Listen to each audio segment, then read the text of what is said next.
During the early reign of Ramesses III, troubling reports started arriving in Egypt from the pharaoh's envoys stationed across the Near East.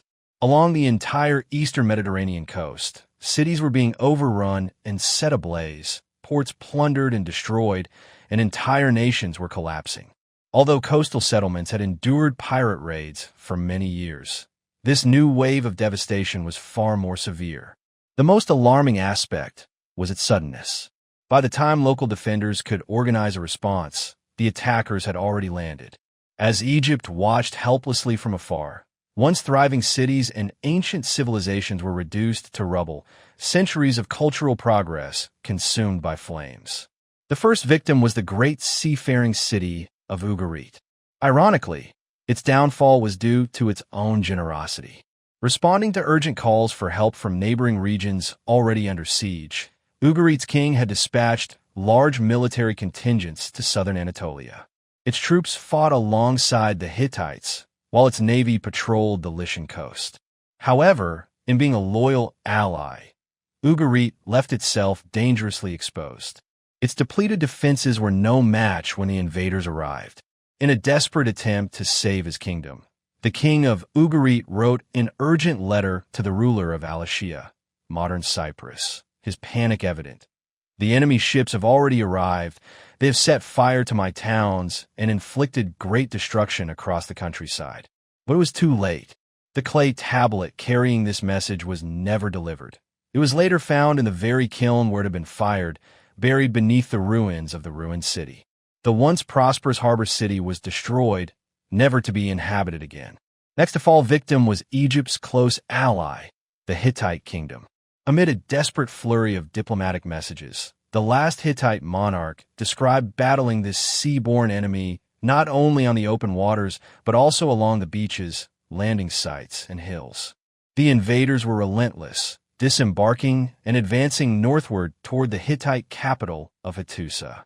Even with Ugarit soldiers fighting by their side, the Hittites were unable to repel the assault.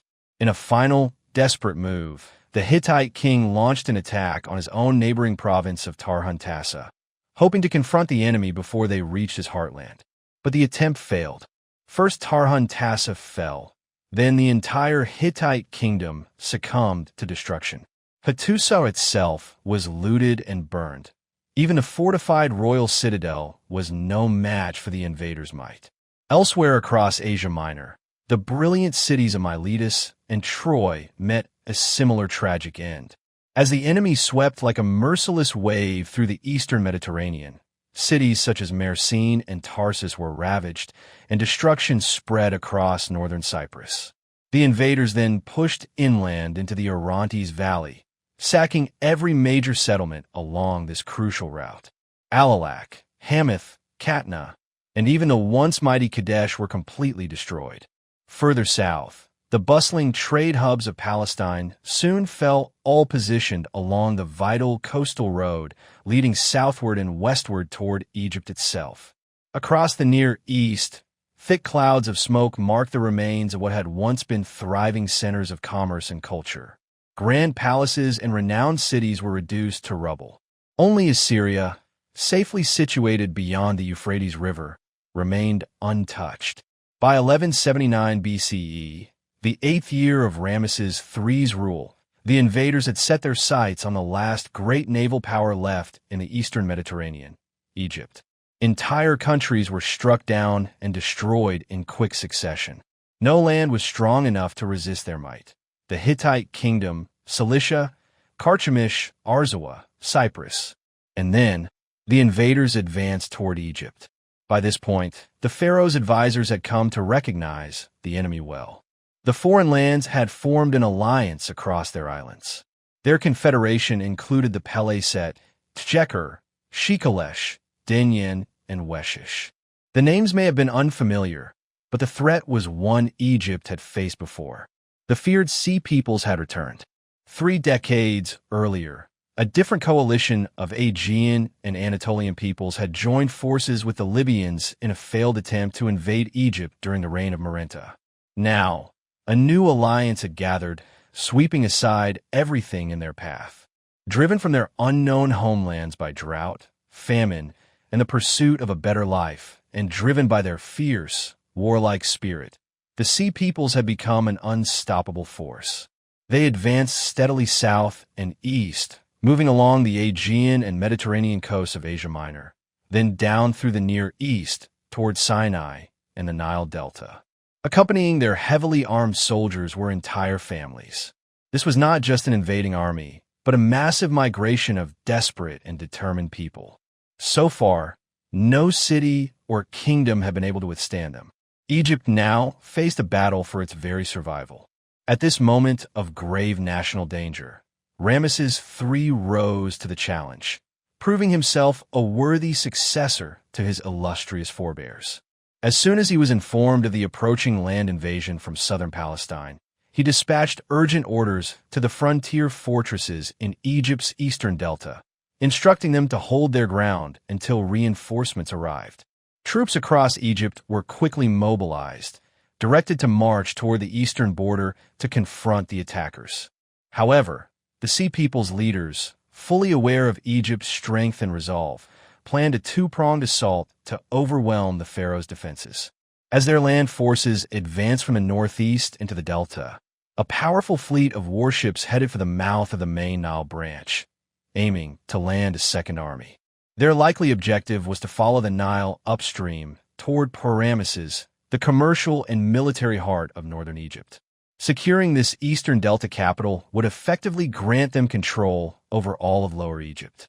As Ramesses III and his generals evaluated the threat, they realized Egypt was not only facing invasion. The response was swift and decisive.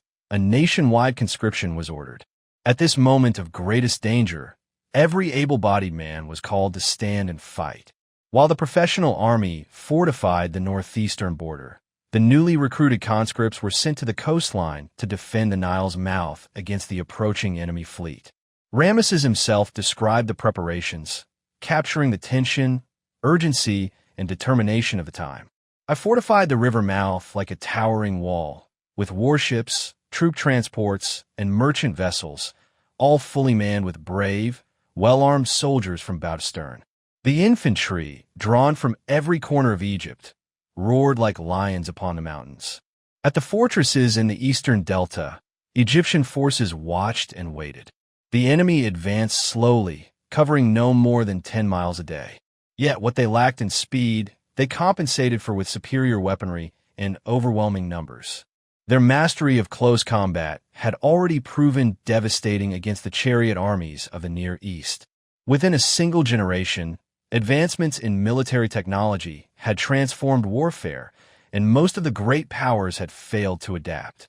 Egypt knew that unless it adjusted, it would suffer the same fate. Marenta's earlier triumph at Perer had demonstrated that the Sea Peoples could be defeated, provided discipline was strict and military tactics were flawlessly executed. After the harsh confrontation with the Sea Peoples, the Egyptian government's initial reaction was one of deliberate denial. According to tradition, a great military triumph demanded a grand monument to immortalize the victory, and so Ramesses III commissioned one. Following the example of Ramesses II, who had used the Ramesseum to commemorate his questionable success at Kadesh, Ramesses III transformed his own mortuary temple into a war memorial. This structure, known as the Mansion of Millions of Years of King Ramesses, united with eternity in the estate of Ammonius, or Medinet Habu today, featured an enormous tableau carved along its northern wall, vividly portraying the land and sea battles against the Sea Peoples. Thus, Egypt's final great royal monument celebrated its last major military victory.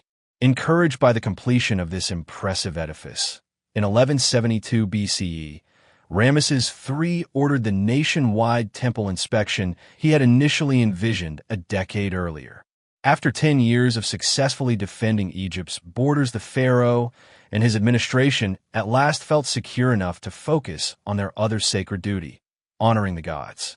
Led by the chief archivist of the royal treasury, the commission began its inspection at Abu, Egypt's southernmost province, and proceeded northward in a thorough, systematic fashion. Every temple across the land underwent scrutiny under Egypt's highly organized bureaucracy. Granaries were audited to assess temple wealth and national grain reserves. Temple buildings were inspected for structural integrity.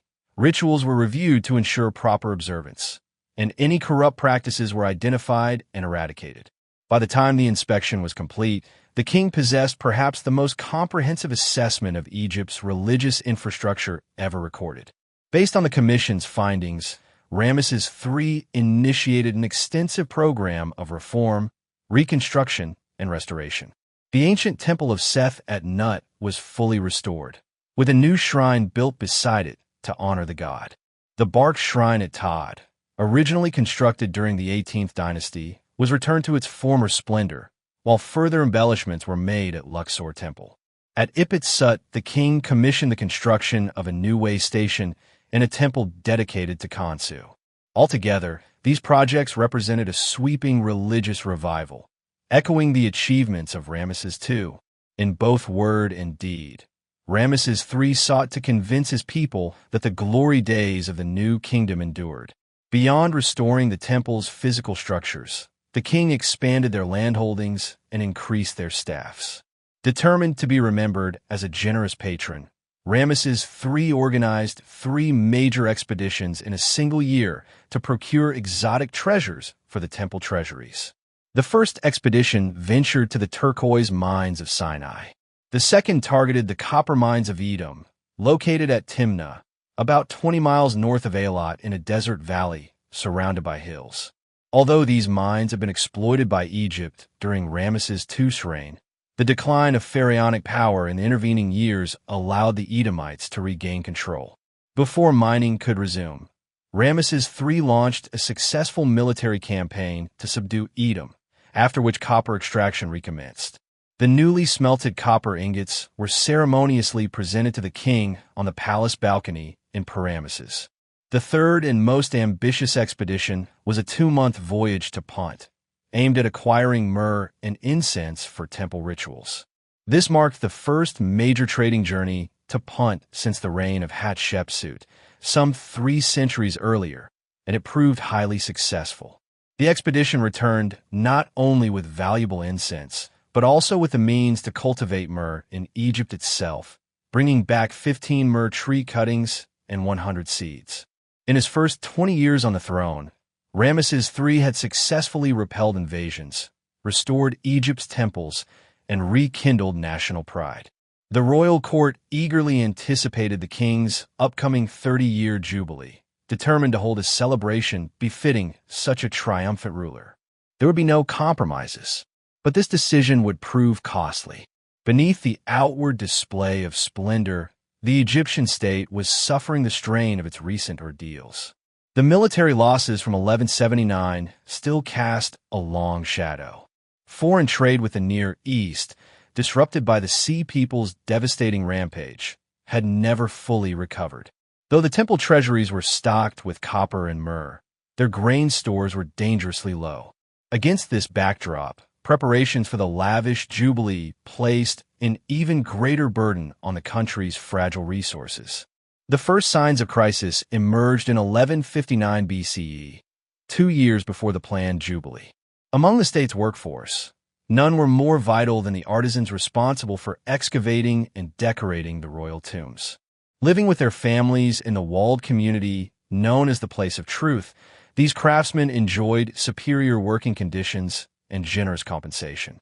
So when their wages were delayed first by 8 days, then 20, it was clear something was seriously amiss.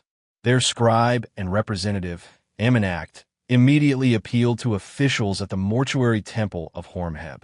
After some persuasion, they reluctantly handed over 46 sacks of grain as an emergency ration for the workers. But this was merely the beginning. The following year, as government attention became increasingly consumed by the approaching jubilee, the entire system for paying the tomb workers collapsed. This breakdown led to what would become the earliest recorded strikes in human history. The crisis erupted just 3 months before the grand celebration was due to commence. After waiting 18 days beyond their scheduled payday with no wages in sight, the workers chose to strike, hoping to force the government into action. Shouting, "We're hungry," They marched out of their village and staged a brief occupation of the sacred precinct surrounding Ramesses III's mortuary temple. They then proceeded to the mortuary temple of Thutmose III, located behind the Ramesseum, where they held a sit-in, refusing to leave until their grievances were addressed. Flustered government officials from the Ramesseum came to meet the strikers, but had no authority to resolve the situation. The workers held their ground throughout the day, only returning to their village after nightfall. The state's only response was an insulting delivery of pastries. The next morning, with no progress made, the workers escalated their protest, gathering at the southern gate of the Ramesseum. This time, they refused to return home at dusk, spending the night protesting in defiance. At dawn, some of the boldest workers entered the temple itself, hoping to pressure the authorities into finally paying them. The situation rapidly spiraled out of control. Alarmed by the growing unrest, the temple administrators summoned Montums, the chief of police, who ordered the workers to leave immediately. They refused, unable or unwilling to enforce his authority. Montums withdrew to consult the mayor of Thebes. Hours later, upon his return, he found the workers deep in talks with the priests of the Ramesseum and the government secretary of Western Thebes. The workers stated their demands plainly. "We have come here driven by hunger and thirst. We have no more clothing, no more oil, no more fish, no more vegetables. Send word to the Pharaoh, our good lord, and to the vizier, our master." The mention of the vizier and the Pharaoh clearly alarmed the Theban officials. They understood that if the situation escalated into a national crisis, their positions would be at risk. After several more hours of negotiations, they finally yielded, distributing the overdue rations from the previous month to the strikers. This concession eased the immediate tension, but the root of the problem remained unresolved. The new month was already well underway, and there was still no sign of the next round of payments. On the fourth day of the standoff, word spread that the mayor of Thebes had crossed to the West Bank, bringing more supplies. The chief of police urged the workers to gather with their families at the nearby mortuary temple of Seti I to await the mayor's arrival. But the workers, weary of broken promises, refused to be placated by empty reassurances. They had grown wise to the officials' evasive tactics. It would take another 4 days of demonstrations before the long-overdue rations were finally handed out. Yet the state continued to falter in fulfilling even its most basic obligations. Just 2 weeks after the initial unrest, the tomb workers launched another strike, this time blocking the checkpoint leading to the Valley of the Kings. The authorities, increasingly unnerved by these public displays of defiance, pressured community leaders to escort the strikers back to their village. Faced with the threat of being forcibly removed, one worker boldly threatened to damage a royal tomb, regardless of the consequences. The atmosphere was growing more volatile. The confrontation between the workers and the authorities reached a climax just 2 months before the scheduled jubilee. For the 4th time, the workers marched out of their village, defiantly ignoring their superiors' frantic appeals. "We won't come back. Tell your masters that," they shouted. This time, their grievances extended beyond delayed wages. "We have gone on strike not merely out of hunger, but because we have serious charges to bring. Wrongdoings have occurred in Pharaoh's domain." Such bold accusations were dangerous in a society accustomed to obedience. Nevertheless, the government's policy of denial persisted. A few weeks later, the vizier himself arrived in Thebes. He paid only a brief visit to the West Bank, offering a token handout through his security chief, which only inflamed the workers further and triggered yet another round of protests. When the jubilee finally commenced, the authorities temporarily set aside their indifference for the sake of national unity. Appearances had to be maintained, and the king's milestone year had to proceed without incident. The workers were paid on time and in full. But as soon as the celebrations concluded, the system fell apart once more, leading to a pattern of recurring strikes. The rot at the heart of government was undeniable, and the trust between the state and its workforce was permanently damaged. Beneath the grand displays, Egypt's economic strength and political stability were steadily unraveling. In the private chambers above the gateway of his mortuary temple, delicate carvings depict Ramesses III in relaxed, intimate moments with various unnamed women from his household. The king sits comfortably in an armchair, playing board games with his youthful companions. They offer him fruit and murmur sweet words into his ear. "Here's to you, SES." The royal harem was a long-standing institution in Egypt, serving not only as a source of concubines for the pharaoh, but also providing accommodation and employment for his female relatives. The harem complex had its own estates, workshops, and administrative structure. In essence, it operated as a parallel court. Since the days of the Old Kingdom, the harem had been a breeding ground for intrigue. The confined atmosphere often fueled intense jealousies and rivalries among the king's many wives. With little to occupy their time beyond weaving and leisure, some of the more ambitious concubines nursed grudges, frustrated by the low rank of their children and eager to elevate both their own and their offspring's positions. Under a strong and capable king, such grievances were kept at bay, but when the kingdom faltered, the temptation to conspire grew stronger. By 1157 BCE, as the temporary glow of Ramesses III's jubilee faded, dark clouds loomed over Egypt. The pharaoh's health was failing, and the nation was spiraling into decline. In these desperate times, some saw opportunity. Within the seclusion of the harem palace, one of the king's secondary wives, the Lady Tai, chose to act. She confided her treasonous scheme to the harem's director and his scribe. Her plan was to eliminate the crown prince, Ramesses, and secure the throne for her own son, Panehsy. The conspiracy quickly expanded, drawing in more members of the harem staff, and even individuals within the king's inner circle. With the head of the treasury and the royal chamberlain involved, both the pharaoh and his heir faced grave peril. The plot was intricate and sinister. While the chief conspirators worked toward the primary goal, the other harem women stirred unrest among their families outside the palace, aiming to incite the people and spark rebellion against their lord. One of the women even wrote to her brother, a commander of Nubian troops, seeking his support.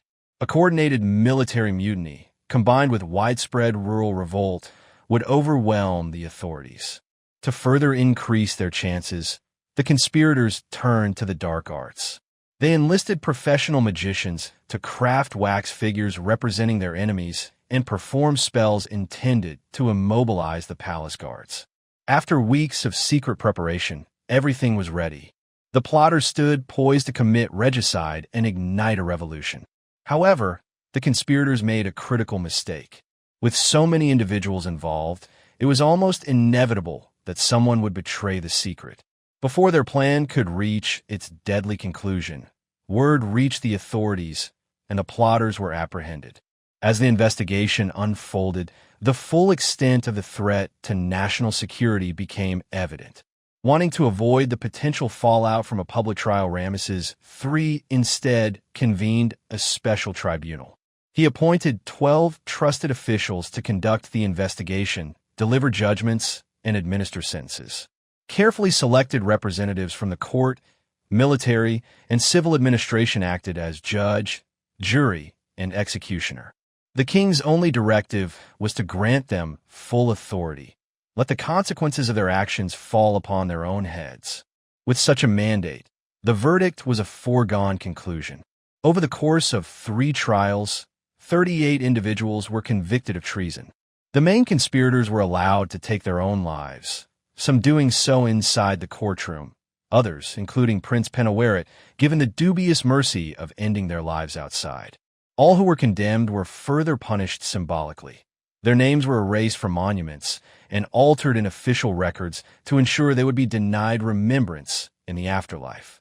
Thus, Kamwasit, arisen in Thebes, was renamed Binamwasit, evil in Thebes. Marira, beloved of Ra, became Mesetsra, Ra hates him, and Para-Herwanamef, Ra is at his right hand, became Parakamenef, Ra blinds him.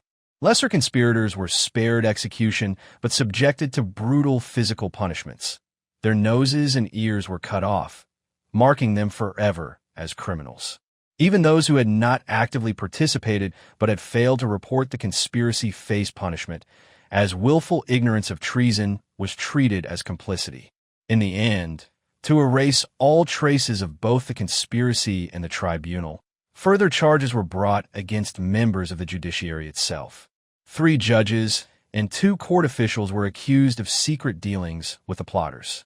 1 judge was acquitted, but the remaining 2 were sentenced to mutilation.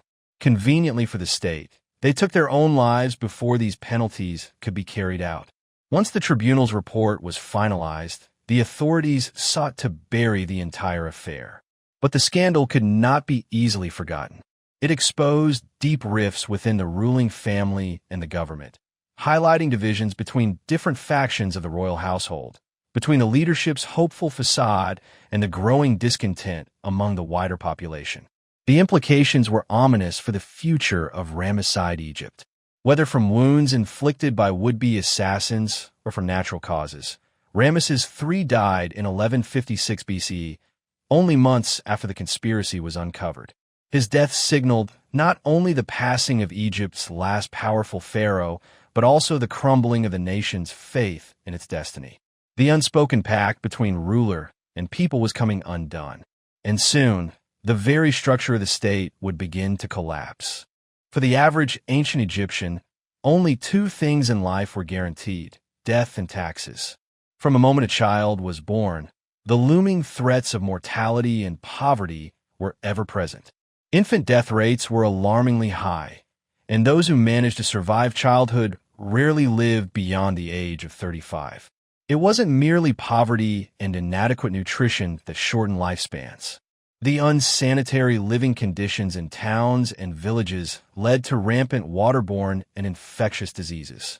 Illnesses such as bilharzia, hepatitis, guinea worm infection, and amoebic dysentery plagued daily life.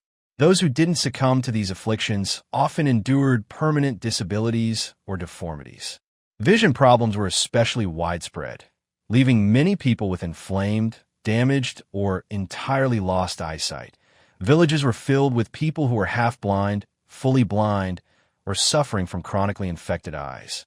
As if disease and premature death weren't burdens enough, the economic system and political structure of ancient Egypt ensured that most people lived in constant poverty. Even in prosperous times, a farmer's harvest barely provided enough for survival. If a peasant had been allowed to keep his full yield, he might have managed a modest living. But since, in theory, all the land belonged to the pharaoh, taxes were demanded for the privilege of working it. Like many regimes throughout history, the Egyptian state excelled at tax collection, maintaining a network of local officials tasked with preventing any form of tax evasion. In the absence of currency, taxes were collected in kind of punishment most were desperate to avoid. As a result, peasant families lived in a constant struggle, teetering between severe poverty and complete destitution. Much like the outlaws in Robin Hood's England, some Egyptians chose to flee their villages entirely, abandoning farming to live on the fringes of society as fugitives. This desperate escape became increasingly common during the later New Kingdom. The harsh realities of peasant life are vividly illustrated in a papyrus from the late 20th dynasty. It recounts the story of a man named Worme, who fled his upper Egyptian village for the western desert's great oasis in hopes of finding a better life. Unfortunately, he found himself trapped in even worse circumstances under a corrupt and indifferent mayor who wielded unchecked power over his people. Not only did local officials continue their ruthless tax collection, but they also enriched themselves by cutting the already meager rations allotted to the struggling peasants. As a result, while the bureaucrats grew wealthy, the common people suffered from hunger and deprivation. Though looked down upon by Egypt's educated elite, these countless agricultural laborers were the foundation upon which the entire civilization was built. Their relentless and poorly rewarded toil sustained the wealth and grandeur of Egypt, though neither the pharaohs nor their administrators seemed to acknowledge or appreciate the sacrifices made by the country's hard-working peasantry. Among all forms of taxation in ancient Egypt, none was more resented or burdensome than the corvée. Remarkably, this system remained in place until as late as AD 1889. Only workers employed by temples that had secured royal exemptions were spared from this conscription. From the earliest days of the Egyptian state, the corvée provided the workforce needed for the kingdom's monumental projects. Organized along military lines, recruitment was administered by local officials, village elders, and town leaders, all answering to higher regional and national authorities. The labor draft often occurred during periods when agricultural activity slowed. Despite this scheduling, the system was rife with injustice. Many who should have been exempt were nevertheless forced into service, and appeals were not entertained. Fathers could even be compelled to serve in place of sons unable to pay taxes. Once drafted, peasants were swept into a rigid state-controlled system with virtually no hope of release. Desertion was met with harsh collective punishment. Entire families were held hostage to ensure the deserters' return, and those recaptured faced lifelong sentences in grueling labor gangs. The conditions endured by those on corvée duty were harsh and relentless. Ancient Egyptian law condemned serious criminals to hard labor or exile to the garrison at Kush, where they worked under brutal conditions in the Nubian gold mines. But for law-abiding citizens, conscription into forced labor wasn't much better. Freedoms were minimal, comforts non-existent, and food rations were meager. Only at the end of their service, if they survived illness and injury, could laborers return to their homes. Given the appalling safety standards on these state projects, injuries and deaths were frequent. The dangers of corvée labor came into sharp relief in 1153, early in Ramesses IV's reign, during an expedition to reopen the Wadi Hammamat quarries. Just 5 months after ascending the throne, Ramesses IV initiated the revival of quarrying operations after a 40-year hiatus. To prepare, a scouting mission of 408 men was dispatched to survey the site and organize the coming project. Over the following months, multiple bureaucratic inspections took place until preparations were deemed complete. Finally, in the 3rd year of his reign, a massive expedition set out from Thebes. The mission's importance was underscored by its leadership. At its head was Ramesses XI, the high priest of Amun, and the most influential man in Thebes, accompanied by both civil and military officials. The vizier, the overseer of the treasury, the chief tax collector, the mayor of Thebes, and 2 royal butlers were joined by a lieutenant general of the army, making it a thoroughly combined operation. Under their supervision marched a vast conscripted force, 2,000 civilian laborers, 800 foreign mercenaries, and 5,000 regular soldiers. Employing the army for civilian projects during the winter months was a calculated strategy. With military campaigns impractical during the rainy season in the Near East, this arrangement kept the troops occupied and firmly under the watchful eyes of the king's administrators. The Ramesside rulers understood the importance of maintaining a powerful standing army, but were equally aware of the political risks posed by idle soldiers with too much free time. Quarrying stone was an intensely physical, grueling task. For this reason, Ramesses IV's expedition to Wadi Hammamat included only a small number of skilled specialists to oversee the technical aspects of the work. In stark contrast, 50 policemen and a deputy chief of police accompanied the mission, tasked with maintaining order and preventing desertions among the labor force. Upon arrival at the quarry face, the workers faced long, exhausting days of hard labor under the harsh desert sun. Their provisions, transported by ox cart from the Nile Valley, were modest and repetitive. To meet their water needs, natural rock basins had been carved to collect rainwater, but rainfall was scarce in the arid eastern desert, even during the cooler winter months. In earlier times, during the gold mining expeditions of Ramesses II, as many as half the workforce and half the transport animals could perish from thirst. Although Seti, I had tried to reduce such staggering losses by commissioning wells throughout the desert, fatality rates on state labor projects remained distressingly high. The commemorative inscription recording Ramesses IV's Wadi Hammamat mission speaks volumes about the dangers faced. After listing approximately 9,000 individuals who returned safely, it adds, almost as a footnote, and those who died and are not included in this list, 900 men. The figure is grim. For every 10 men conscripted into corvée service, one could expect not to survive. Such losses were seen as neither exceptional nor calamitous. In ancient Egypt, human life came cheap. As undesirable as it may have been, forced labor was, at least in theory, part of the unspoken contract between the Egyptian people and their monarch. In return for their daily toil, the king was expected to uphold cosmic harmony, appease the gods, and ensure the nation's continued prosperity. Even among the weary and oppressed peasants, this exchange could still be rationalized as somewhat acceptable. But after the death of Ramesses III, Egypt's rulers failed dramatically to uphold their end of the bargain. In the wake of the turmoil surrounding his father's death, Ramesses IV looked forward to a brighter future, proclaiming that a joyful period has come about for Egypt. As a sign of his ambition for renewed glory, he modeled his royal titulary on that of his celebrated ancestor, Ramesses II, and even dared to request an even longer reign than his famous predecessor. In a stela dedicated at Abydos during the 4th year of his reign, he implored the gods to double for me the extended lifespan and the great reign of King Usermatrusidipa, Ramesses II, the great god. Beyond longevity, every pharaoh's deepest hope was that his heirs would succeed him in an unbroken royal line. For Ramesses IV, this wish was intensified by his personal brush with danger during the infamous harem conspiracy that nearly cost him the throne. He pleaded of Egypt's chief deities that they should confer my great office on my heirs. Behold, the disaffected are the abomination of your majesties. His argument was clear. If he fulfilled his sacred obligations by adorning the gods' temples and increasing their offerings, they should reciprocate by granting him his wishes. But the gods were no longer listening. Upon his accession, Ramesses IV tried to win the favor of the workforce, constructing his tomb by distributing silver gifts and doubling their number from 60 to 120. Nevertheless, his own tomb ended up relatively small and unfinished.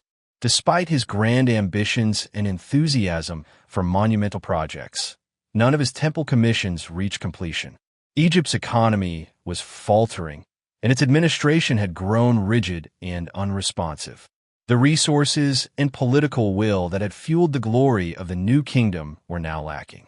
Although he had petitioned the gods for 134 years on the throne, fate allowed him only 6.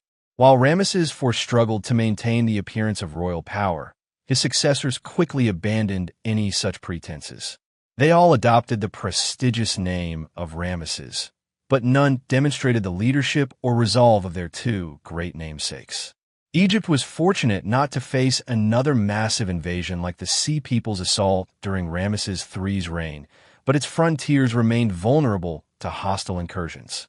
Though there was no longer a major superpower like the Hittite Empire threatening Egypt's international interests, its imperial holdings were still at risk.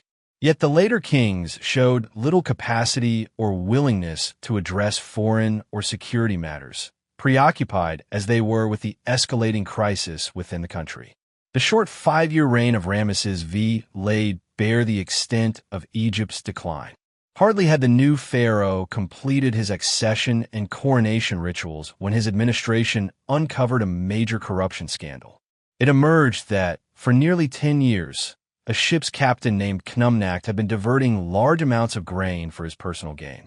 After collecting the grain from one of the temple estates in the Delta, Knumnak's duty was to transport it hundreds of miles south to the temple granaries near Egypt's southern frontier. Instead, with the assistance of complicit farmers, scribes, and inspectors, he systematically siphoned off a significant share of every shipment. By the time his scheme was exposed, over 5,000 sacks of barley had been stolen. The investigation into Knumnak's theft soon uncovered even deeper corruption within the priesthood at Abu. One priest had not only plundered the temple treasury, but had also stolen calves belonging to the sacred Merwer, or Nevis, bull, considered a living manifestation of the sun god Ra. This was more than mere theft.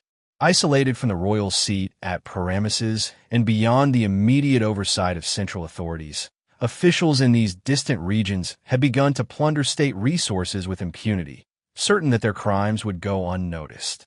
It was a damning reflection of an administration so paralyzed that even its own officials no longer respected its authority. For centuries, centralized control of the Nile Valley, supported by reliable communication, had been essential to the functioning of the Egyptian state. But as local communities increasingly operated independently, the prospect of national unity grew ever dimmer. Disturbed by this severe erosion of political and economic control, Ramesses V set out to reassert order. Like his predecessors, he understood that effective governance required a thorough assessment of national wealth. To that end, he commissioned a land survey covering a 95-mile stretch of Middle Egypt, focusing on agricultural output and taxation. The result was an extensive papyrus register, stretching 33 feet in length. Yet neither the pharaoh nor his weakening government would live to act on its findings. Ramesses V, suffering from smallpox, died before any reforms could be implemented. In a further sign of governmental decay, his disfigured body remained unburied for a year while a hastily prepared tomb was ready to receive him. His originally planned burial site had already been seized by his successor. In such uncertain times, self-interest reigned supreme. By this point, the situation in Thebes was rapidly unraveling. Soaring grain prices exposed the frailty of the economy and the government's inability to maintain wage payments. Contemporary reports hint at widespread hunger, even famine, as the peasantry bore the full weight of the worsening crisis. Hyenas were seen prowling the Theban hills, drawn by the scent of death from the struggling villages below. With tax revenues dwindling and the court unable to fund new royal monuments, Ramesses VI was forced to take severe austerity measures. On the West Bank, he slashed the royal tomb builders' workforce in half, leaving only 60 men. On the East Bank at Ipitsut, he simply recarved the additions made by Ramesses IV, claiming them as his own work. The troubles were not limited to economic hardship. They extended into security as well. Since the reign of Ramesses III, Egypt had faced repeated incursions by Libyan tribes eager to abandon their barren homeland and settle in the fertile Nile Valley. They roamed the land all day, fighting daily just to fill their stomachs. They came to Egypt seeking food for their mouths. Over a 6-year period, Egypt's last powerful pharaoh had managed to repel 2 Libyan invasions but could not stop attacks on the Theban region toward the end of his reign. Now, as the machinery of state withered and government defenses faltered, Libyan raids became ever more frequent. During Ramesses V's reign, work on the royal tomb was temporarily suspended as fearful laborers refused to leave home due to the enemy. Despite adopting grand royal titles and depicting scenes of military victory on temple walls, Ramesses VI's posturing as Egypt's protector rang hollow. His boasts were empty and deceived no one.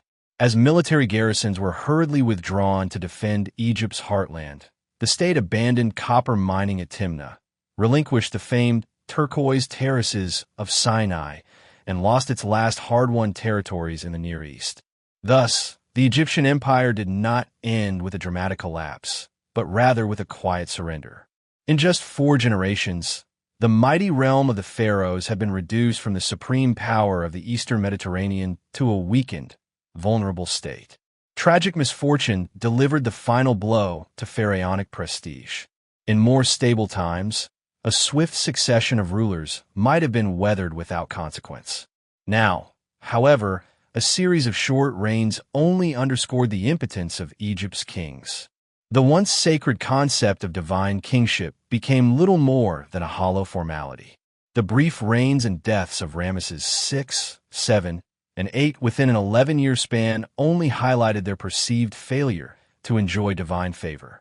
Political authority, like nature, abhors a vacuum, and as royal influence waned, power shifted into the hands of Egypt's powerful provincial families.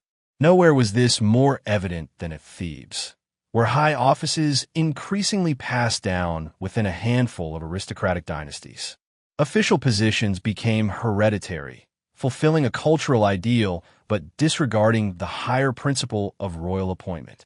With each passing year, the king's actual authority diminished as local elites tightened their grip on state power. This trend reached its peak in the person of Ramesses II, the high priest of Ammonius and the most powerful figure in Thebes for much of the late 20th dynasty. Though his name proclaimed, Ramesses is victorious, it was little more than ceremonial. In reality, Ramesses II and his family wielded effective rule over Thebes and much of southern Egypt. He outlasted no fewer than 6 pharaohs, holding office from the final years of Ramesses III through to the reign of Ramesses IX. It was the high priest, not the king, who had become the cornerstone of Theban governance. Ramesses II ensured his own family's dominance by passing the office to his 2 sons, Nesemen and then Amenhotep. When Amenhotep commissioned his own image at Ipit-Sut, he had himself depicted on an equal scale with the reigning monarch. The sacredness of the royal tomb had always stood as a cornerstone of ancient Egyptian belief, deeply rooted since the earliest days of pharaonic rule. The prosperity of the land was seen as dependent on the will of the gods, whose favor was secured by the king's ritual duties. Therefore, the monarch's eternal survival and ongoing divine support were in everyone's interest. The royal tomb was not merely a burial site, but a gateway to the afterlife and a guarantee of the king's rebirth. As such, it held unmatched importance among the country's monuments. This ideal of inviolability was shattered during the chaos of the First Intermediate Period, when the pyramids of the Old Kingdom were plundered and defiled without restraint. A similar fate befell the Middle Kingdom pyramids during the troubled Hyksos era. The adoption of hidden, subterranean rock-cut tombs under the New Kingdom rulers revived hope that these royal mummies would finally find eternal peace, safely concealed from robbers. Yet human nature proved persistent. Toward the end of the 18th dynasty, periods of instability encouraged opportunistic tomb raiding in the Valley of the Kings. Despite the king's best efforts to conceal their burial places, word of their locations inevitably leaked.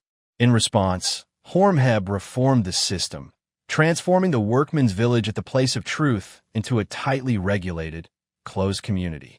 Gone were the casual laborers of earlier times. Instead, a permanent workforce was installed, bound by strict secrecy, with death as the only release from duty.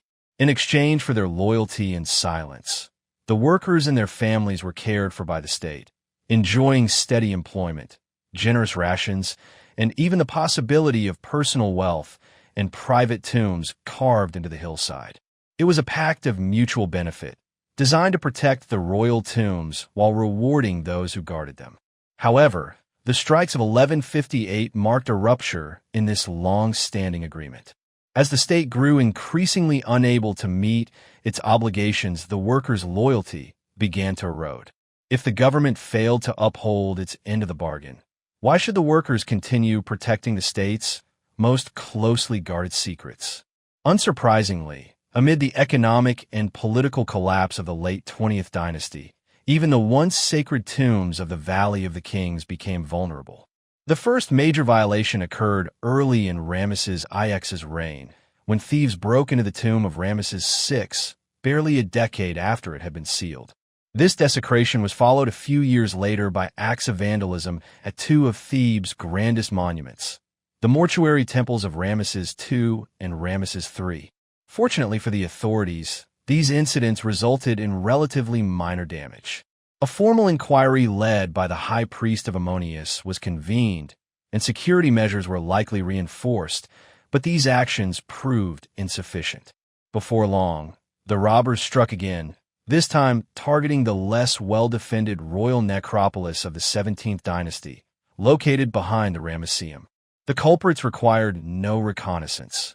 As long-standing residents of the workmen's village, they were intimately familiar with every detail of the Theban necropolis. One night in 1114, a stonemason named Amun led a group of accomplices to commit what would become a notorious crime. They entered one of the royal tombs, broke open the coffins, and unwrapped the mummies. They stripped the sacred remains of all valuables, We brought back the gold we found on the noble mummy of this god, along with his pectorals and other jewelry that adorned his neck. After thoroughly looting Ramesses II's tomb of its treasures, the robbers coldly set the coffins of the king and his queen ablaze, reducing their chests of life to little more than smoldering ruins. It was an act of shocking sacrilege and profound blasphemy.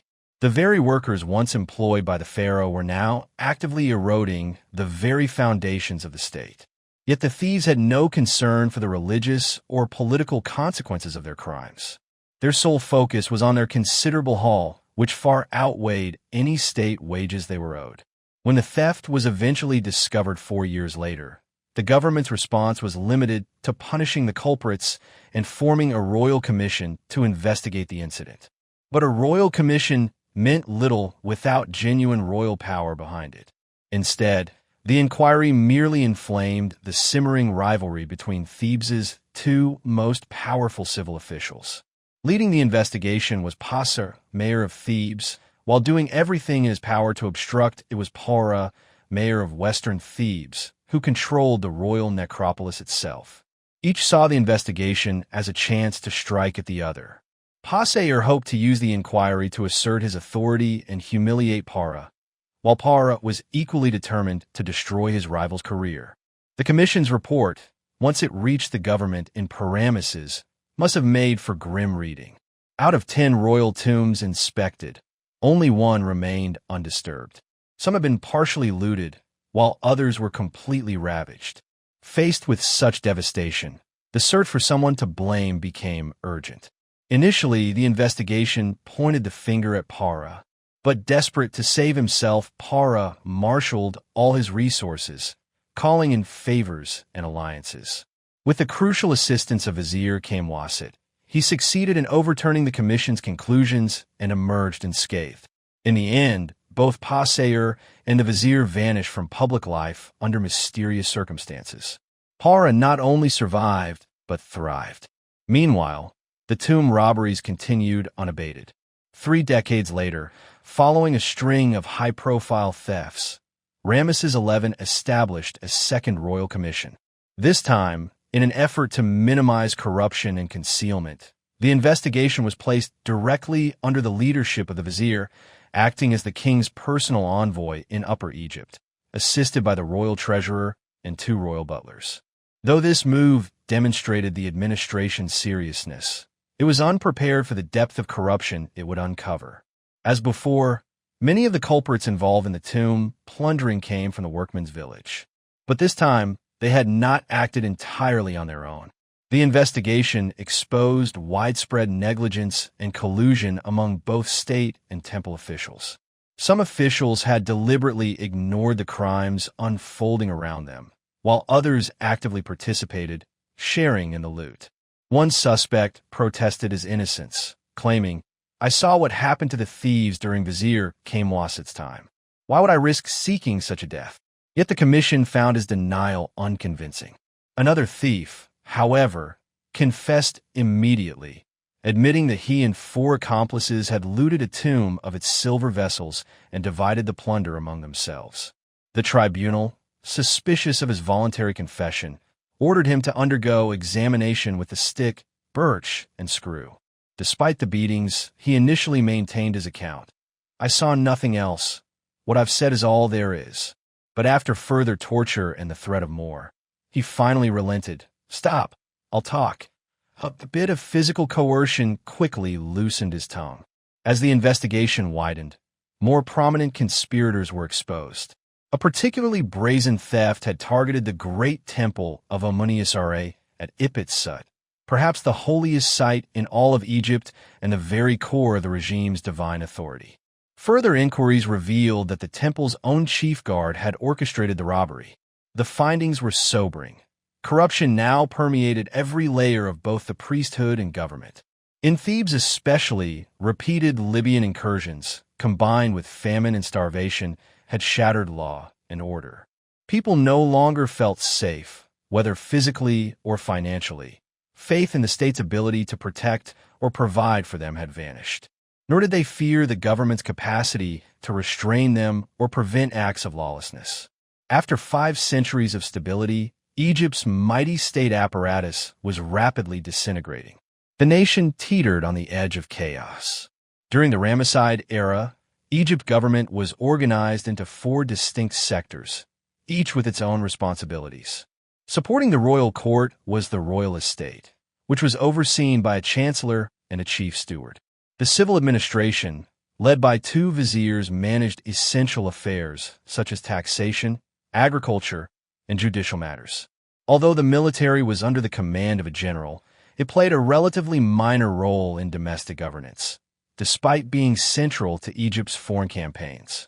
Another major institution was the religious sector, which was headed by the overseer of priests serving all deities across both Upper and Lower Egypt.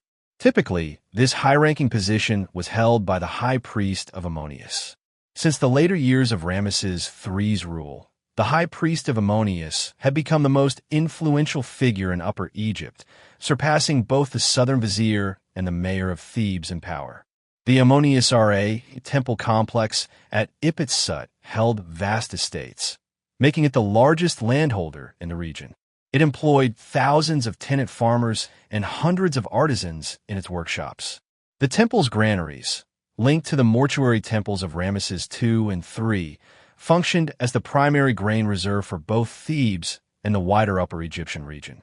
Whoever controlled Ipit-Sut controlled the city and its wealth. This powerful position was long held by members of a single family, that of Ramesses XI. Even during times of turmoil, this local dynasty brought a degree of continuity and order, though it could do little to alleviate the growing hardships faced by ordinary people. In 1091, however, mounting unrest in Thebes reached a boiling point.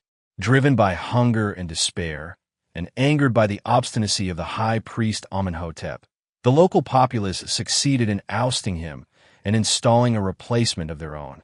For the next 8 months, Amenhotep was confined to his home, stripped of his status and wealth, and left politically isolated. For someone from Thebes's most elite lineage, it was a humiliating downfall. What made matters worse was that only one individual in Egypt held the authority to reinstate a high priest. Though the thought of appealing to the king was bitter, Amenhotep understood it was his only chance to reclaim power. Setting aside his pride, he sent a petition to Ramesses XI, who resided far away in the royal capital of Ramesses, asking to be restored to his former position. Ramesses found himself in an impossible position. Ignoring Amenhotep's pleas and allowing the usurper to remain in power at Ipit-Sut would have signaled weakness, effectively acknowledging the collapse of royal authority in Upper Egypt. On the other hand, reinstating Amenhotep would only reinforce the dominance of a family that had been quietly amassing influence for generations, often at the monarchy's expense. Neither path was ideal, but restoring the previous order seemed slightly less damaging. The challenge lay in executing that plan. Intelligence from Thebes suggested that the usurper would not surrender willingly and was entrenched within the fortified temple complex at Jim, known today as Medinet Habu. Yet the king was far away in the delta, along with most of Egypt's military forces. Sending troops south posed 2 major risks. It would entangle the crown in Thebes's turbulent politics and leave the royal seat exposed to potential threats. Only one viable military force remained. Thus, Ramesses issued a directive to the viceroy, Panehsy, instructing him to head north with his Nubian forces and deal with the situation. This would prove to be a grave miscalculation. Panehsy soon reached Thebes with a sizable force, and his troops surrounded Medinet Habu. A disorderly crowd broke into the temple precinct, expelling the usurper and defacing parts of the sanctuary. Other units roamed across the western bank, damaging numerous sacred sites. Though militarily effective, the campaign proved disastrous in terms of public perception. Once calm was restored and Amenhotep resumed his position, Panehsy quickly turned his attention to assessing the destruction, recovering looted items, and punishing those responsible.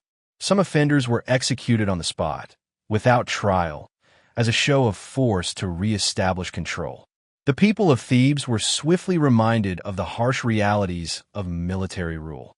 Having re-established order, Panehsy seized control of the local economy, taking command of the temple's grain reserves.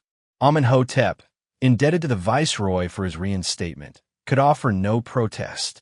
Before long, Panehsy began referring to himself as general and overseer of the pharaoh's granaries.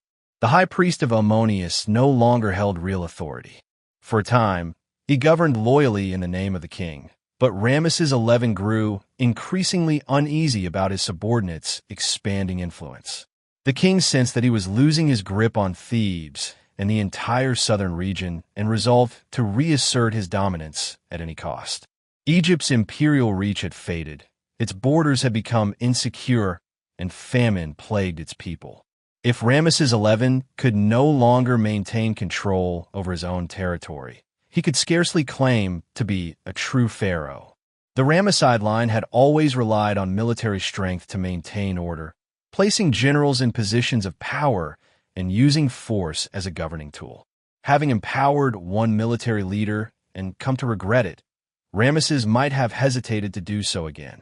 But with his choices rapidly dwindling, he resorted to what he knew best.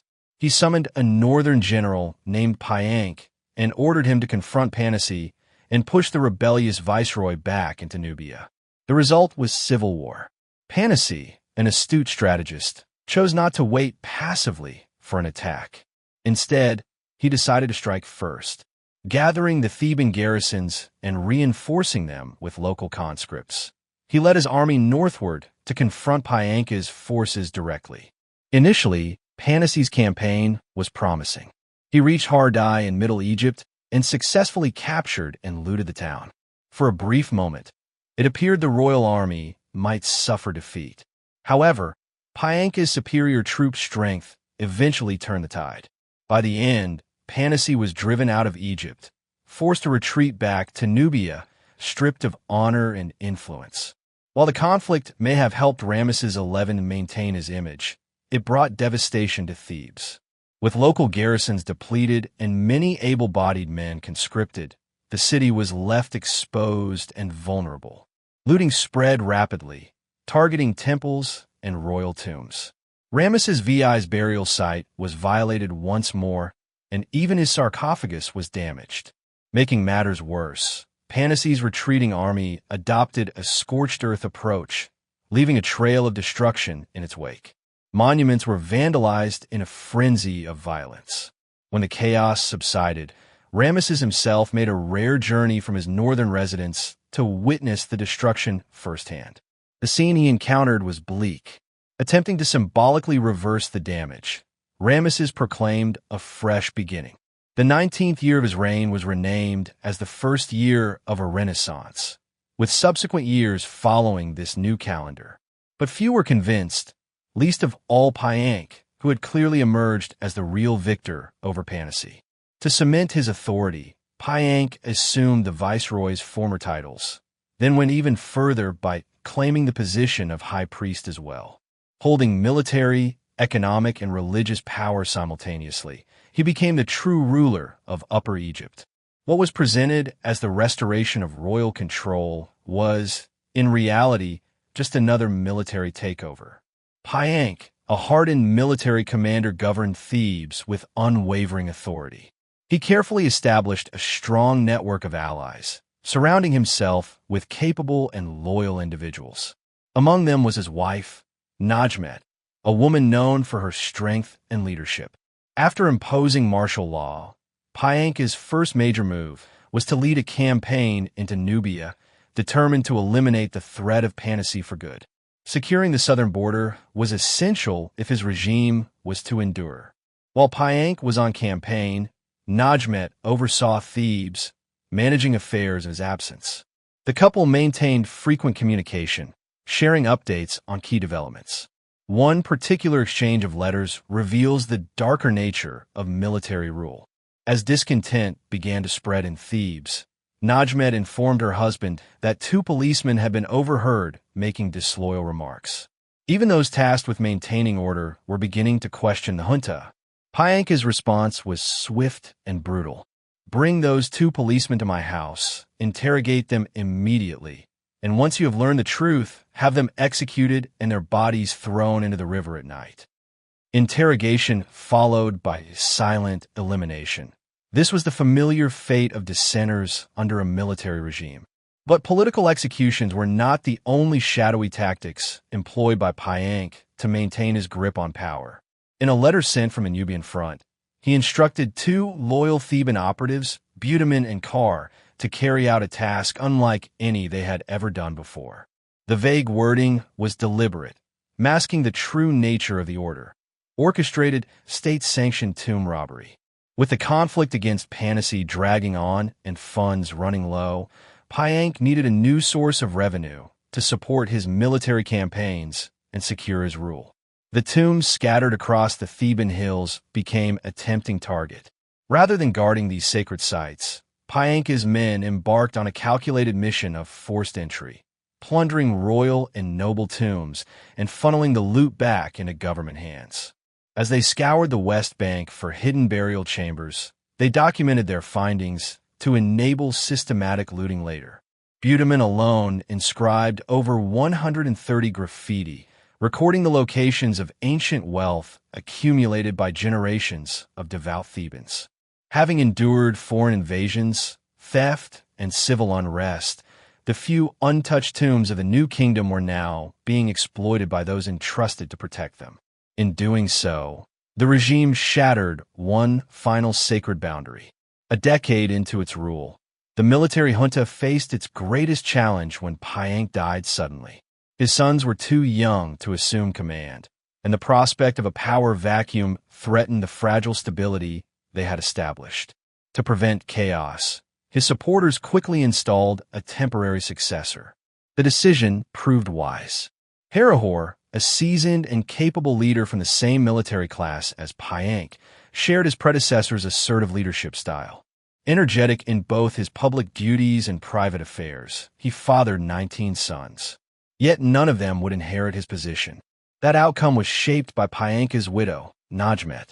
In a masterful political maneuver, she married Herihor soon after Panehsy's death, instantly reinforcing his authority and maintaining her influence over future succession plans.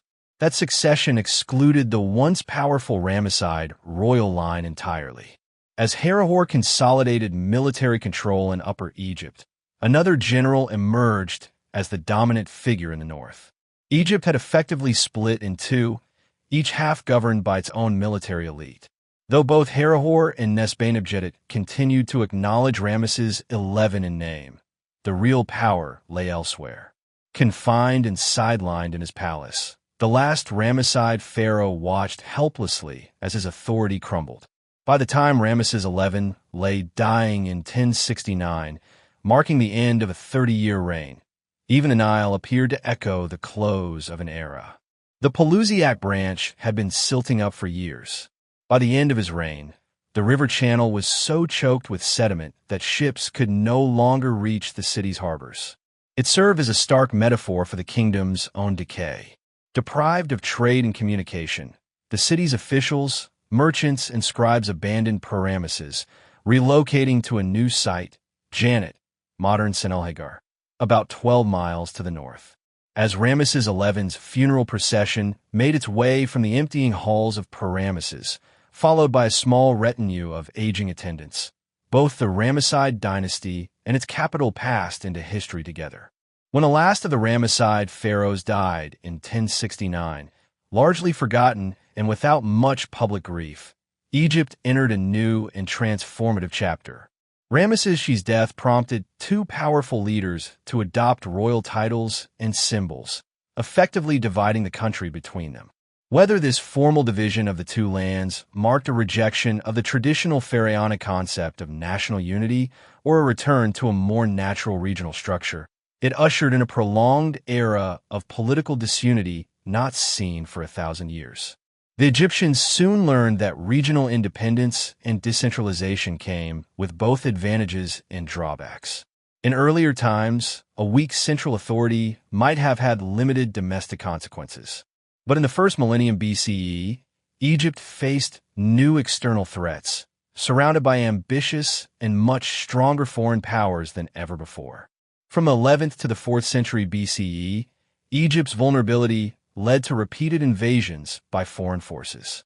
The Libyans came first, followed by the Assyrians, Cushites, Babylonians, Persians, and eventually the Macedonians. These waves of immigration and foreign rule brought lasting changes to Egypt's political landscape, society, and culture. The age-old pharaonic civilization was irreversibly transformed. At the same time, Egyptian religion retreated from outside influence, becoming increasingly insular. Surrounded by younger, more energetic civilizations, Egypt's cultural withdrawal eventually led to stagnation and decline. This next chapter traces the turbulent final 1,000 years of ancient Egypt, from the Libyan ascendancy to the Roman conquest. The first 3 centuries after the fall of the Ramesside line were relatively stable, as various branches of a Libyan royal family managed to preserve a fragile balance of power.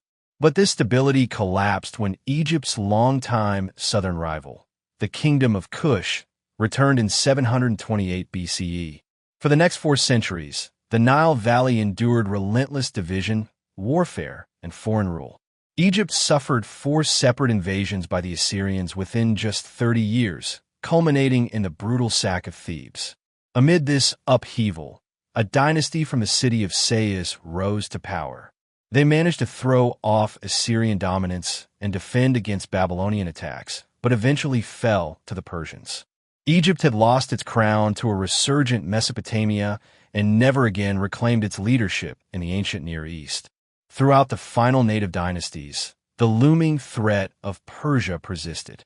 Instead of ruling like traditional pharaohs, Egypt's last homegrown kings often acted like rival warlords, squabbling over what was left of the kingdom. When Alexander the Great arrived in 332 BC, many Egyptians hoped for salvation.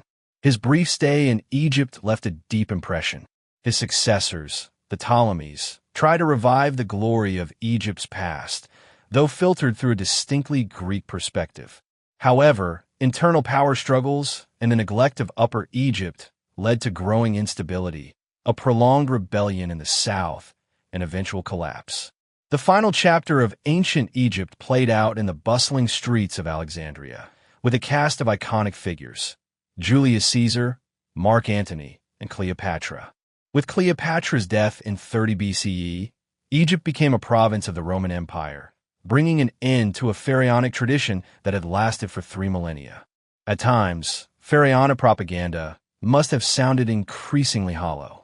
By the time Ramesses XI died in 1069, Egypt's rulers had spent nearly 150 years proclaiming grand victories over Libyan invaders. As early as 1208 BCE, Marinta had commissioned a monumental inscription at the temple of Amun in Ipitsut, boasting of his crushing defeat of a Libyan incursion led by a chieftain named Mary. But within just 3 years, the Libyans were back. Another military campaign, another triumphant inscription followed. What those celebratory records omitted was the fact that the government had been forced to place a defensive garrison in the southern oasis to prevent further desert infiltration. The invaders had effectively become the protectors. Under Ramesses III, battles against Libyan forces in 1182 and 1176 were far less decisive than the state propaganda claimed. Behind the rhetoric of victory, the Egyptian authorities saw fit to fortify temples along the west bank of the Nile. Although the Egyptians repelled Libyans from the western delta, many simply shifted their efforts south, slowly moving into the Nile Valley in Upper Egypt. The repeated assaults on Thebes in the late Ramesside period demonstrated their persistence and tenacity. Ramesses III also boasted about capturing thousands of Libyans, forcing them to cross the river into Egypt, where they were settled in fortified camps labeled as strongholds of the victorious king. These captives were branded with the pharaoh's name and subjected to forced assimilation, their language erased, their speech altered, and their lives redirected along unfamiliar paths. But in many cases, the assimilation was shallow at best. Large Libyan communities retained their cultural identity, especially around the entrance to the Fayum and the western fringes of the Delta, where they formed distinct ethnic enclaves within the broader Egyptian population. By the reign of Ramesses V, A survey of landholdings in Middle Egypt recorded a significant number of individuals with non-Egyptian names. A generation later, a particularly unruly Libyan settlement near the town of Perhebit caused growing concern among Egyptian authorities. Over the course of the Ramesside era, Egypt had evolved into a dual-culture society, with a sizable Libyan minority that was becoming increasingly prominent. Among all state institutions, the army felt the effects of Libyan immigration most strongly. Egypt's military had long relied on foreign mercenaries and naturally became an appealing career path for many Libyan settlers. Whether serving in distant garrisons or fighting in active campaigns, Libyan soldiers earned a reputation for loyalty and competence throughout the latter half of the 20th dynasty. Some ambitious Libyan officers even rose to positions of considerable power within the Egyptian state. Notable among them were Panehsy and Herihor. By 1069, Libyans in Egypt had not only reached high-ranking positions. With the death of Ramesses XI, just 2 centuries after the first Libyan raids, the Nile Valley passed under foreign influence. For the first time in Egypt's long history, the former adversaries had become its rulers. For the next 4 centuries, Egypt fell under the control of Libyan power brokers. While the earliest of these foreign rulers, figures like Herihor and Nesbane adopted traditional Egyptian names invoking deities such as Horus and the ram god of Jadet, this display of pharaonic propriety was largely superficial. Beneath the surface, non-Egyptian cultural elements thrived. In the Libyan-dominated regions of the Delta, local elites proudly wore feathered ornaments in their hair and revived old Libyan noble titles. With Libyan generals firmly in power after Ramesses XI's death, their relatives had little incentive to assimilate. Over the following generations, many families unapologetically gave their children distinctly Libyan names. So rooted was this ethnic identity that, in the Western Delta, entire communities continued to identify as Libyan rather than Egyptian. Alongside the growing presence of Libyan names in formal inscriptions, the Egyptian language itself began to show signs of foreign influence. Since the Middle Kingdom, the classical Egyptian language had remained the benchmark of literacy and tradition. Meanwhile, the spoken vernacular had drifted far from this formal standard, evolving into a near-separate dialect. Native scribes, trained in the old forms, could navigate both with ease. But for Libyan officials and priests now managing the country's affairs, mastering even one form of the language posed a challenge. Unsurprisingly, inscriptions from the Libyan era reflect a preference for colloquial phrasing, straightforward grammar, and simpler vocabulary. Language held deep symbolic meaning for the Egyptian monarchy. Royal names and titles were carefully crafted to reflect divine authority and the ideology of kingship, setting the spiritual and political tone for each reign. But to the Libyan rulers, these traditions seemed foreign. They adopted the external symbols of Egyptian royalty without fully grasping their deeper significance. Titles were reused mechanically from one reign to the next, stripping them of their sacred uniqueness. The time-honored epithet, dual king, lost its spiritual resonance, reduced to a mere label. In naming themselves, the kings of the 21st dynasty often went overboard, selecting awkward and overly elaborate names like Pace-Bikinianiad, meaning the star rises over the city. These clumsy attempts at authenticity lacked credibility and failed to resonate. What the Libyan elite truly valued, however, was lineage. Their strong attachment to ancestry reflected their cultural roots in oral tradition, a hallmark of non-literate, semi-nomadic societies. Even after adopting writing from the Egyptians, they maintained a passion for tracing and honoring long family histories. One priest from Yenu, for instance, commissioned a monument listing 13 generations of ancestors despite the fact that his family had remained in the same city, serving in the same role for 11 of those generations. Another legacy from the Libyans' nomadic heritage was their relatively indifferent attitude toward death and the afterlife. Their ancestors, who had roamed the land herding animals, were accustomed to burying their dead quickly and with minimal ceremony, wherever death happened to occur. In stark contrast, ancient Egyptian society had always placed great emphasis on funerary customs and preparations for the afterlife.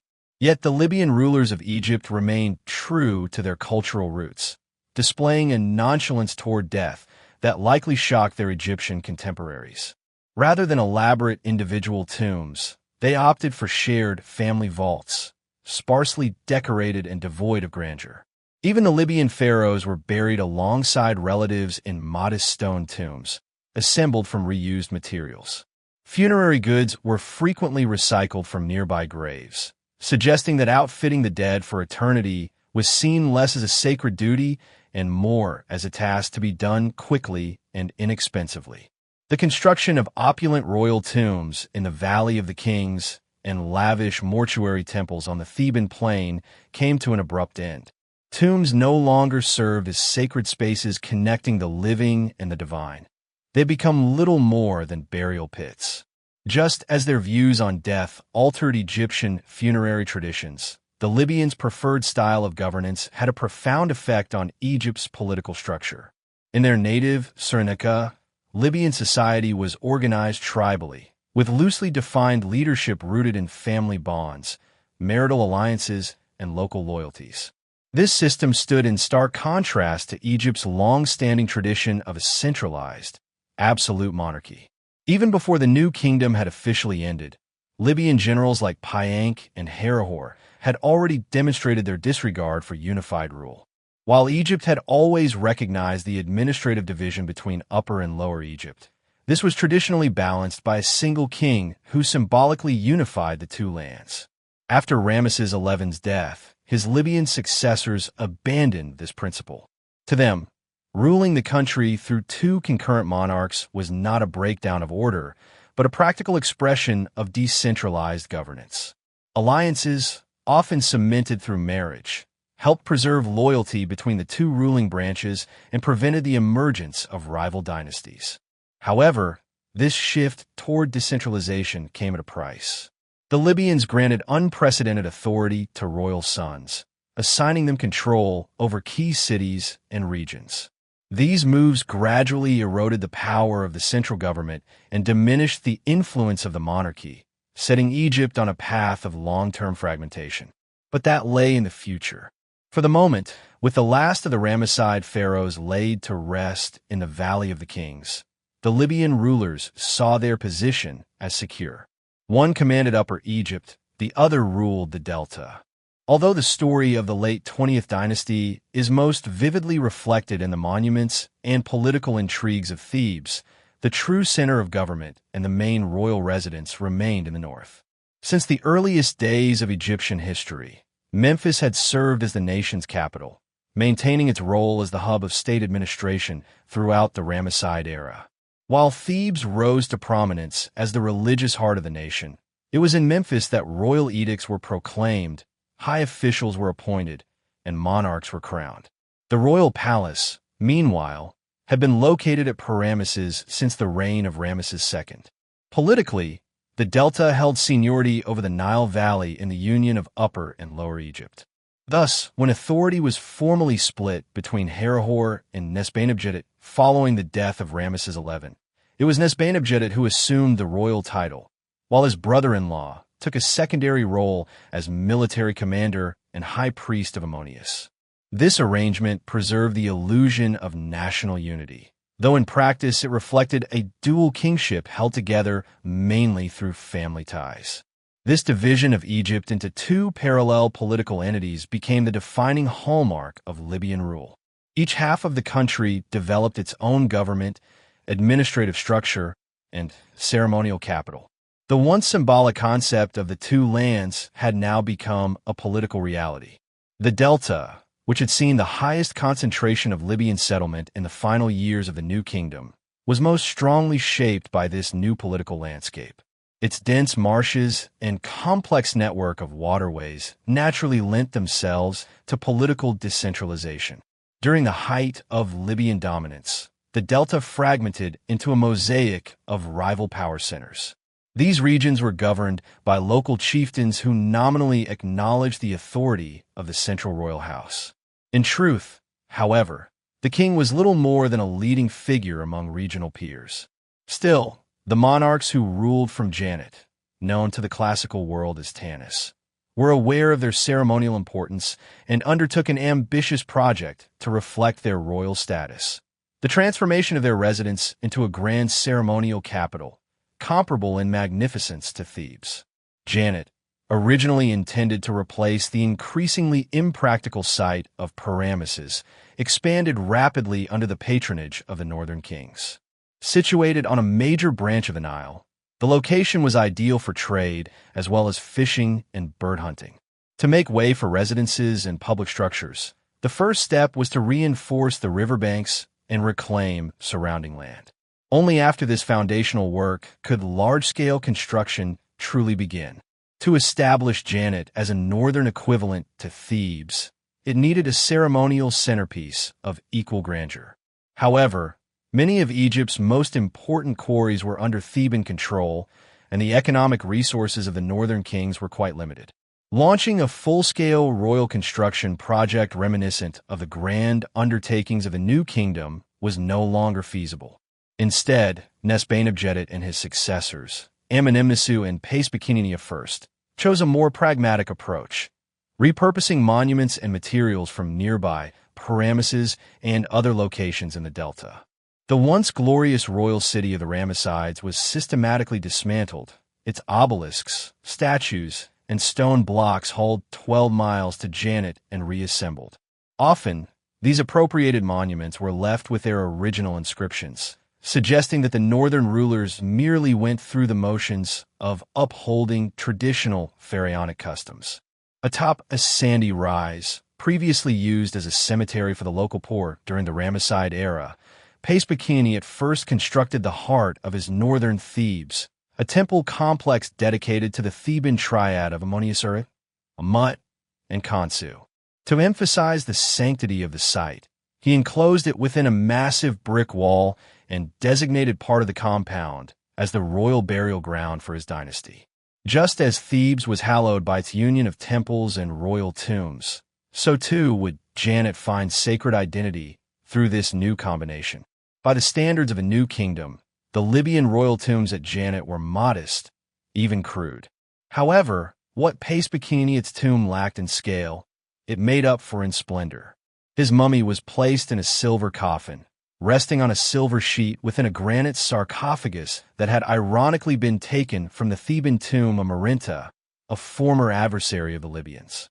A golden mask covered the king's face, and his body was surrounded by opulent treasures, gold and silver vessels, ornate jewelry, a lapis lazuli necklace, ceremonial scepters, and even gold coverings for his fingers and toes. Yet this display of wealth did not serve to distinguish the monarch from his subjects in the way it might have in earlier times. Sharing the tomb with Panehsy was a man of similarly lavish burial, not a royal heir, but one of his highest officials. Winjibenjedit, a general and temple steward of Khonsu, likely served as the king's deputy in religious functions. Despite his non-royal status, his burial was equally extravagant. Among his grave goods were several gold cups, a heart scarab on a gold chain, pectorals, divine figurines, and a stunning image of the god Ta carved from lapis lazuli and housed in a golden shrine. He also wore gold rings, one of which had been taken from the tomb of Ramesses IX. This particular item offers a revealing insight into the source of such immense wealth. The rulers of Janet and their loyal officials obtained their funerary riches, but by means of systematic reuse and outright looting. To fully grasp how far the monarchy had fallen from its former ideals, one must look south. While the Nile Delta was marked by clusters of Libyan settlers and leaned toward political fragmentation, the situation in Upper Egypt was quite different. The Nile Valley remained largely ethnically uniform, with native Egyptians making up the vast majority of the population. Its geography naturally encouraged centralized control. Thebes continued to be the dominant city. Thus, for Upper Egypt, the collapse of a new kingdom didn't result in regional autonomy, but instead signaled another extended period of Theban dominance. Though thoroughly Egyptian in character, Thebes had already come under Libyan influence during the so-called Renaissance under Ramesses XI, largely due to Libyan figures holding high military office. It was under the leadership of the military junta, led by Panehsy, that systematic looting of royal tombs began under state direction. While on campaign in Nubia, Panehsy sent instructions to Thebes directing the necropolis scribe Amun and his assistant Kar to identify and preserve the seal of an ancestral tomb. The proceeds were intended to support military campaigns against Panehsy and to fund Panehsy's broader ambitions. That this looting occurred while the monarchy still technically stood reveals where the true power had shifted. Once Ramesses XI passed away and the new kingdom faded into history, the military rulers of Thebes, now unofficial monarchs of Upper Egypt, no longer needed to hide their activities. The dismantling of the royal necropolis became an overt state policy. Initially, the focus was on tombs from the 17th dynasty, royal family burials in the Valley of the Queens, and mortuary temples located near the cultivated land. Eventually, under the guise of protecting these tombs, the authorities turned their attention to the Valley of the Kings itself. By Herihor's fourth year in power, Amun received orders to conduct operations in the tomb of Horemheb. Over the following decade, the resting places of the new kingdom kings were systematically looted. It's likely that workers, possibly guided by a detailed map supplied by the authorities, moved methodically from tomb to tomb. Their main aim was to collect the immense wealth buried in the Theban hills. These items were quickly transferred to the state treasury, while the mummies, often stripped in the search for hidden jewelry, were brought to Amun's administrative office at Medinet Habu for rewrapping and documentation. It's no surprise that Amun proudly adopted the title, overseer of the treasuries of the kings, with no apparent sense of irony. Tomb robbery became so rampant that private citizens designed their own graves to be as difficult to access as possible. Beyond theft, there was another goal: to find a permanent repository for the displaced royal remains. Eventually, the tomb of Amenhotep II, situated next to that of Horemheb, was chosen as a mass burial site. Around 1050 BCE, the remains of Egypt's deified rulers were unceremoniously gathered and deposited together in a side chamber. In this disordered assembly, Amenhotep III was placed in a coffin inscribed for Ramesses III, sealed with a lid meant for Seti II. Merinta ended up in Sethnak's coffin, while his own sarcophagus was shipped north to Janet, where it served as the final resting place for Pace-Bikini I, a Libyan king. The Thutmose IV lay next to the boy king Siptah, and the military brute Sethnak was placed beside the disease-ridden Ramesses V. This was a brutal violation of traditions Egypt had long held sacred. A second, equally prestigious group of royal ancestors were buried in a different tomb, originally meant for a 17th dynasty queen, awaiting a more permanent and respectful resting place. What was officially described as a restoration effort resulted in enormous wealth being concentrated in the hands of Thebes' military and religious elite. Some of this treasure made its way north to Janet, where it was buried with Pace-Bikini I and his trusted courtier, Wenjabenjedit. However, the bulk of the plunder remained in Thebes, boosting the southern rulers' fortunes and solidifying their hold on power. Both Herihor and his successor Panehsy first grew confident enough to adopt royal titles, openly challenging their nominal superiors in the north. Herihor limited his royal claims to the sacred spaces of the Ipit Sut temple, avoiding direct confrontation, but Panehsy had no such hesitation. His inscriptions from the second and third decades of his leadership refer to his own reign, with barely a mention of the kings in Janet. For his burial in the Theban hills, he reused coffins from Thutmose I's tomb, aiming to cloak his rule with the prestige of the 18th dynasty. In the end, the institution of kingship may have survived the fall of the Ramessides, but it did so by devouring its own past. While seizing the wealth and symbols of kingship may have been relatively easy, earning genuine legitimacy proved far more difficult. Until the final days of the new kingdom, Egyptians had viewed Libyans with typical disdain. To the confident natives of the Nile Valley, These bearded, feather-adorned tribes from beyond the Sahara were seen at best as hired soldiers, and at worst, as uncivilized barbarians. So it was highly unlikely that within a single generation, the same Libyans could expect to be embraced as Egypt's rightful rulers. To overcome this challenge, the Libyans turned, as so often in Egyptian politics, to religion. It was no coincidence that at both Janet and Thebes, temples became central to their rule. The temple of Ramesses III at Ipitsut had long been the spiritual heart of New Kingdom kingship. By constructing a similar sanctuary in Janet, their northern stronghold, Nesbane and his successors were deliberately trying to harness divine authority to validate their foreign rule. Conveniently, this approach could be framed as a continuation of Ramesses XI's Renaissance, a return to the mythical Golden Age when the gods ruled directly over Egypt. In truth, however, it marked a clear departure from New Kingdom traditions of governance. From this point on, supreme power was no longer vested in the king, but rather in Ramesses III himself. His name was written in a royal cartouche, just like a king's.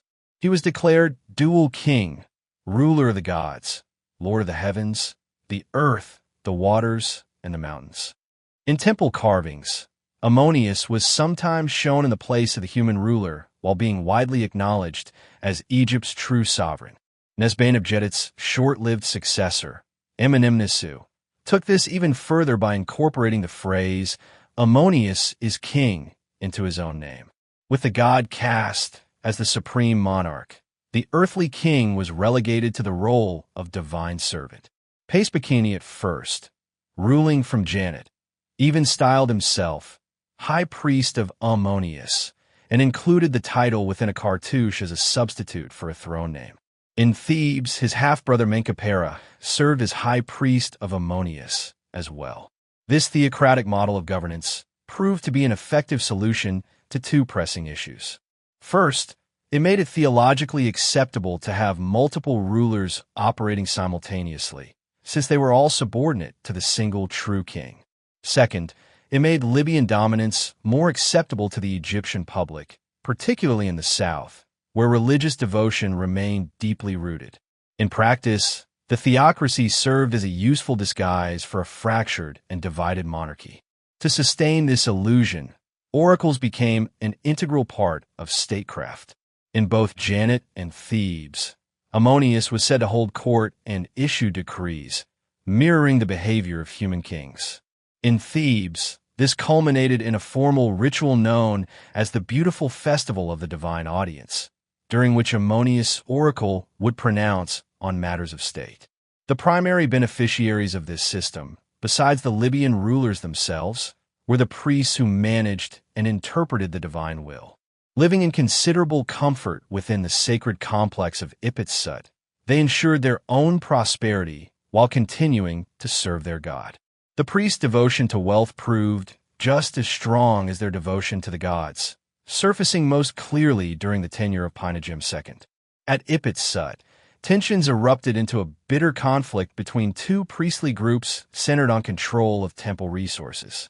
The gods' servants, as the senior order, jealously guarded their exclusive access to the innermost sanctuary as sacred space forbidden to the general populace. This privileged position also granted them first access to the offerings placed before Ammonius' cult statue during daily rituals. Once these offerings were ritually used by the deity, they were collected and redistributed among the god's servants, a profitable perk of their station.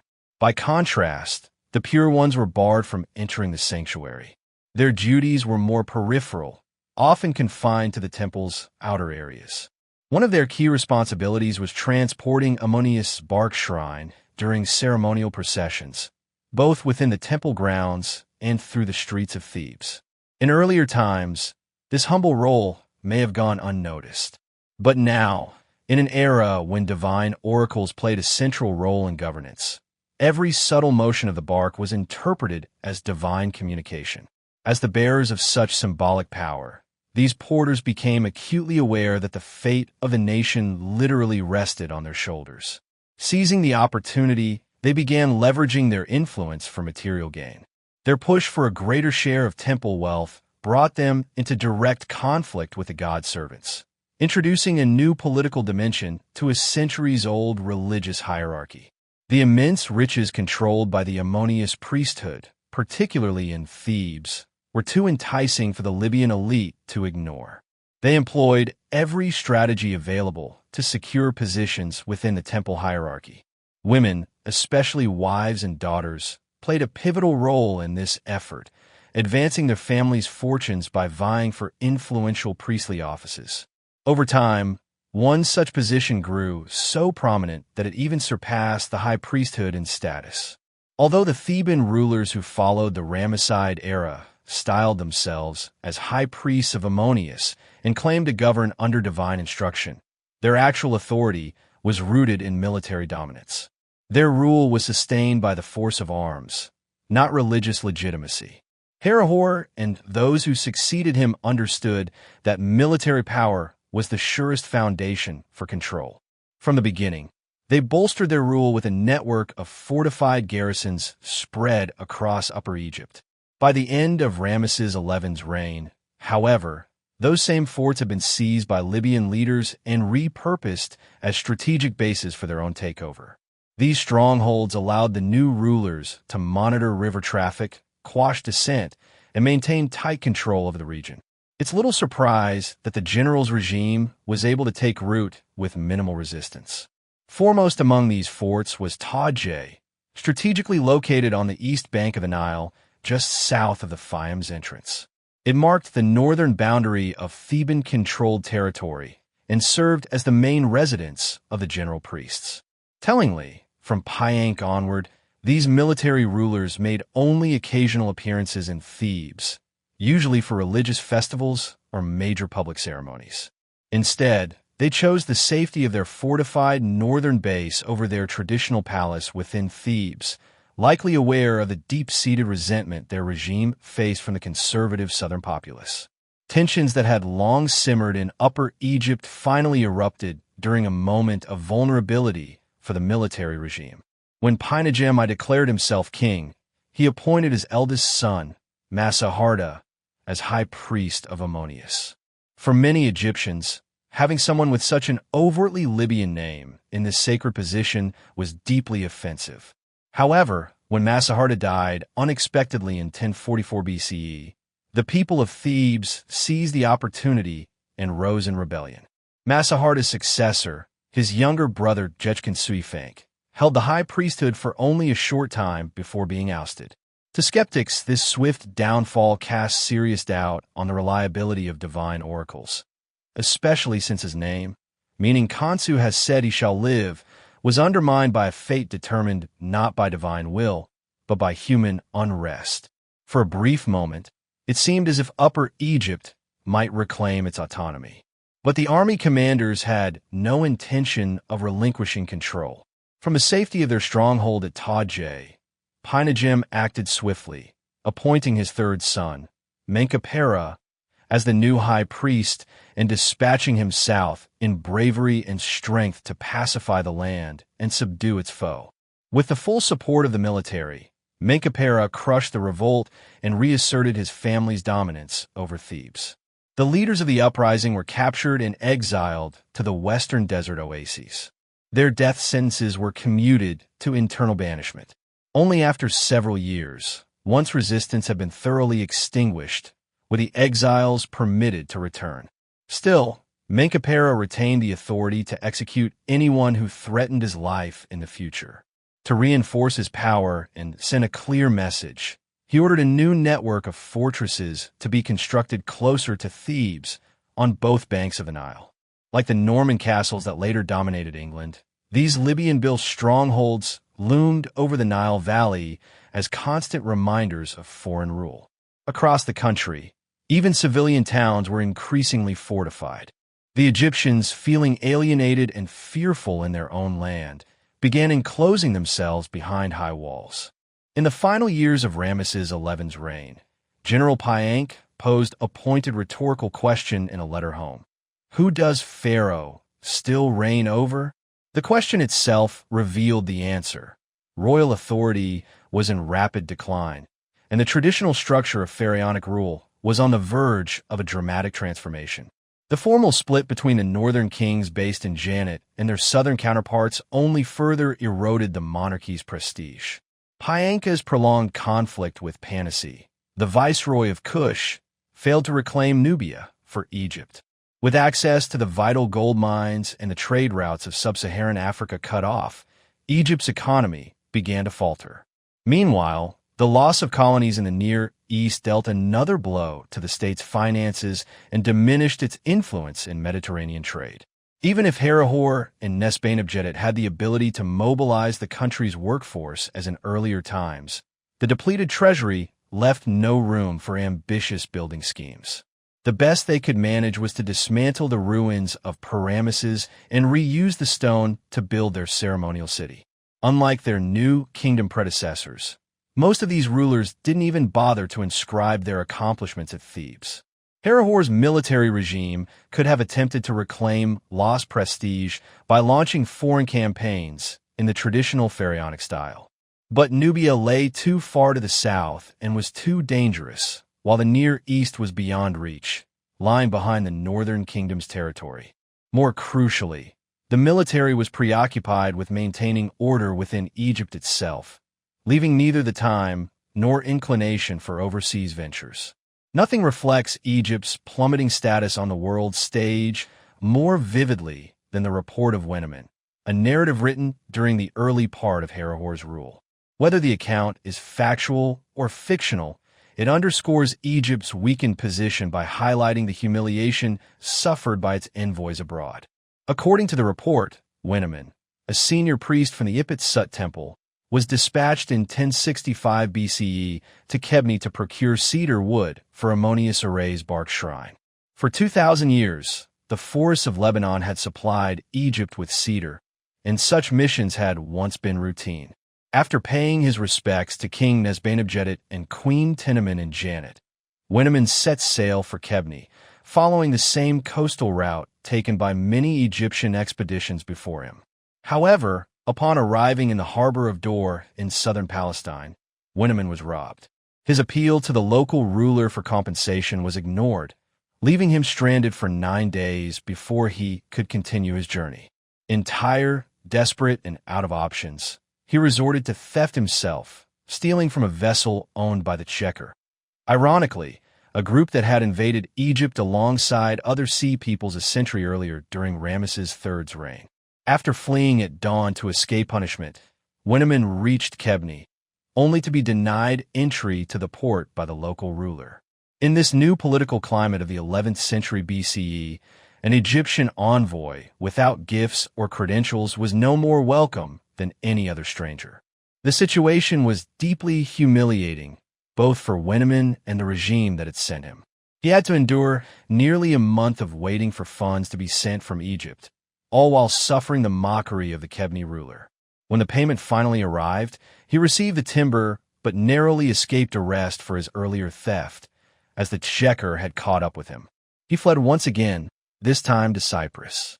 It was at this point that the text abruptly ends, but its message is unmistakable. Egypt had fallen far from its former greatness. Back in the distant era of the 12th dynasty, another revered piece of Egyptian literature, the tale of Sinew, had centered on the experiences of an Egyptian in foreign lands. But the contrast between Sinew's journey and that of Amun couldn't be starker. Whereas Sinew had embodied the strength and prestige of Egypt to his hosts in Palestine, Amun's story illustrated just how far Egypt had fallen. The reversal was complete. One final embarrassment still awaited Egypt in its interactions with the former territories it once dominated in the Near East. A partially preserved relief depicting King Simon, discovered in Janet, suggests that this Libyan ruler may have launched a military campaign into southern Palestine, possibly taking the city of Gezer. However, instead of incorporating the conquest into Egypt or dedicating its riches to the temple of Ammonius Amun, appears to have used the spoils for diplomatic leverage. According to the biblical account in the first book of Kings, he offered the treasures of Gezer, along with his daughter, as a gift to King Solomon of Israel. In the height of the new kingdom, Egypt had often strengthened alliances by marrying foreign princesses, but had never permitted an Egyptian royal daughter to be given away in such a manner. By the 10th century BCE, the reality had shifted. Egypt, once a towering power, had become fragmented and diminished, no longer a dominant force, but merely a minor participant in the complex and unstable politics of the Near East. Its former glory had faded, its influence diminished, and hopes of restoring the grandeur of a new kingdom seemed remote. The political division of Egypt into its northern and southern regions may have reflected the new reality, but it clashed directly with traditional Egyptian ideology. That belief system championed the king as the unifier of the two lands and viewed separation as a descent into disorder. As the earlier Hyksos period had shown, the enduring power of pharaonic traditions often had a way of reasserting itself. And as the Libyan ruling elite grew more established and confident in their authority, something unexpected began to happen.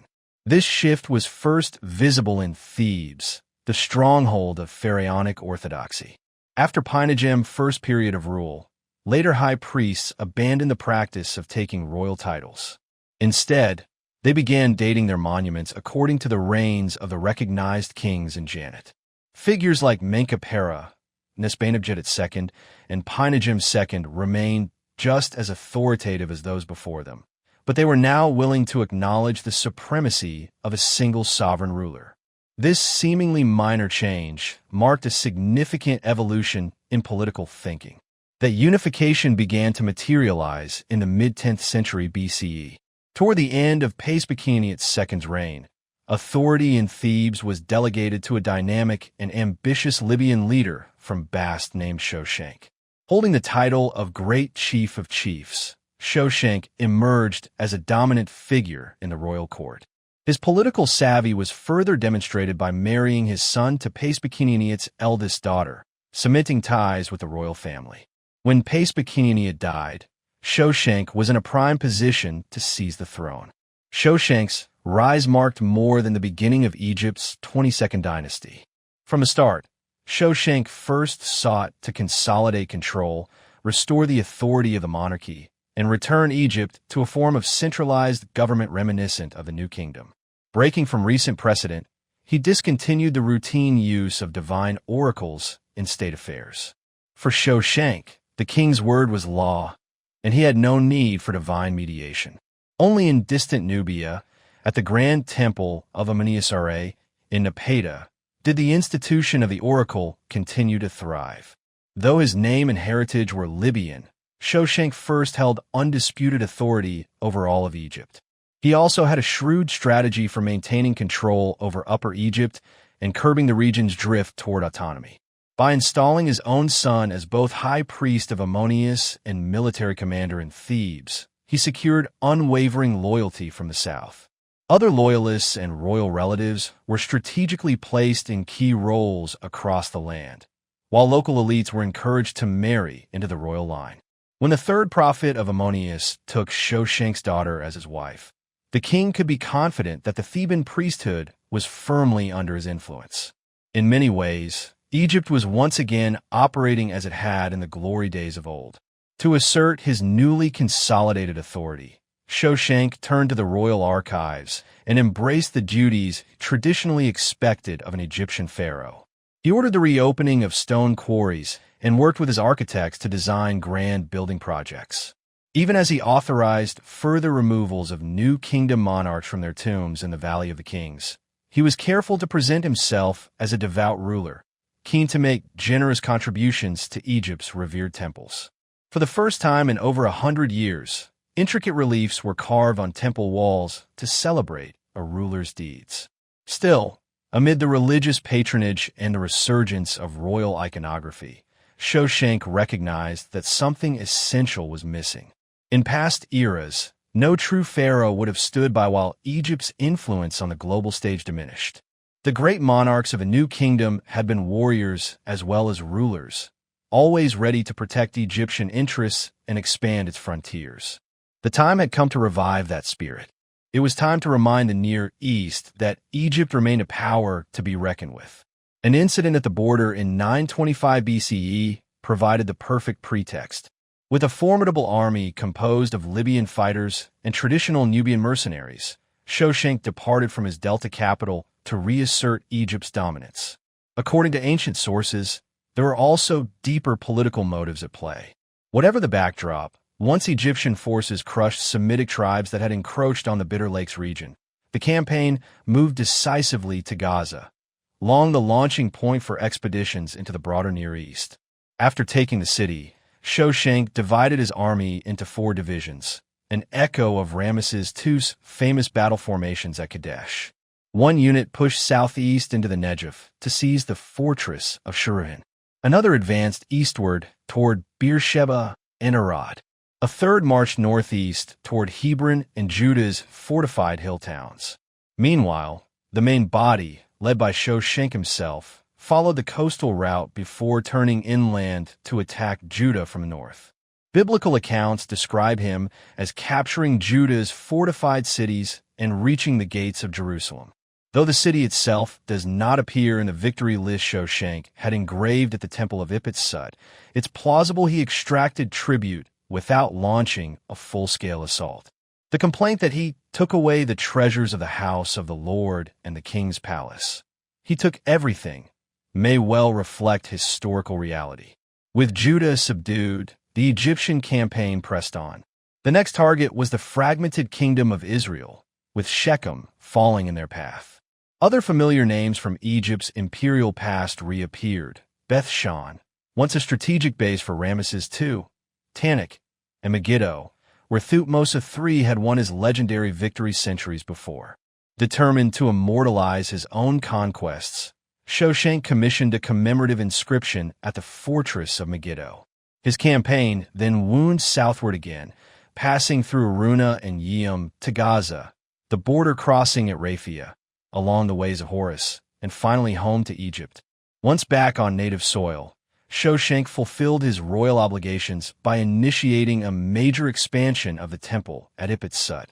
The new gateway was adorned with reliefs celebrating his military triumphs, portraying the king striking down foreign enemies under the watchful gaze of Ammonius and the personification of victorious Thebes.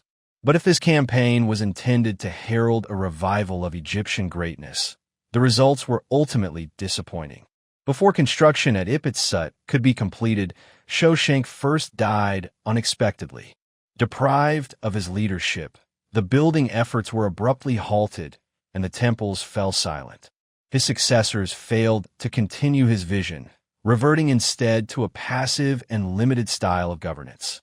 Their ambitions were modest, their outlook provincial. Egypt's fleeting resurgence on the international stage faded just as quickly as it had emerged. And rather than being impressed by Shoshenq's brief assertion of royal might, Thebes began to chafe under Delta rule once again. The threat of disunity returned to haunt the city once more. Shoshenq's first decision to place his own son in charge of Thebes successfully brought Upper Egypt under centralized control. This consolidation of power, along with Shoshenq's ambition and leadership, paved the way for his military campaign in Palestine. With all of Egypt under his authority, he was able to mobilize troops and gather resources from across the country, even enlisting Nubian mercenaries. However, beneath this unified front, deep-seated ethnic tensions lingered between the predominantly Egyptian population of Upper Egypt and the ruling Libyan elite.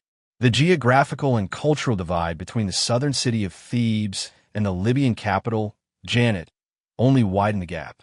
Southern discontent was inevitable. The ruler who pushed his luck too far was Osorkon II, Shoshenq's first great-grandson, who reigned from 874 to 835 BC.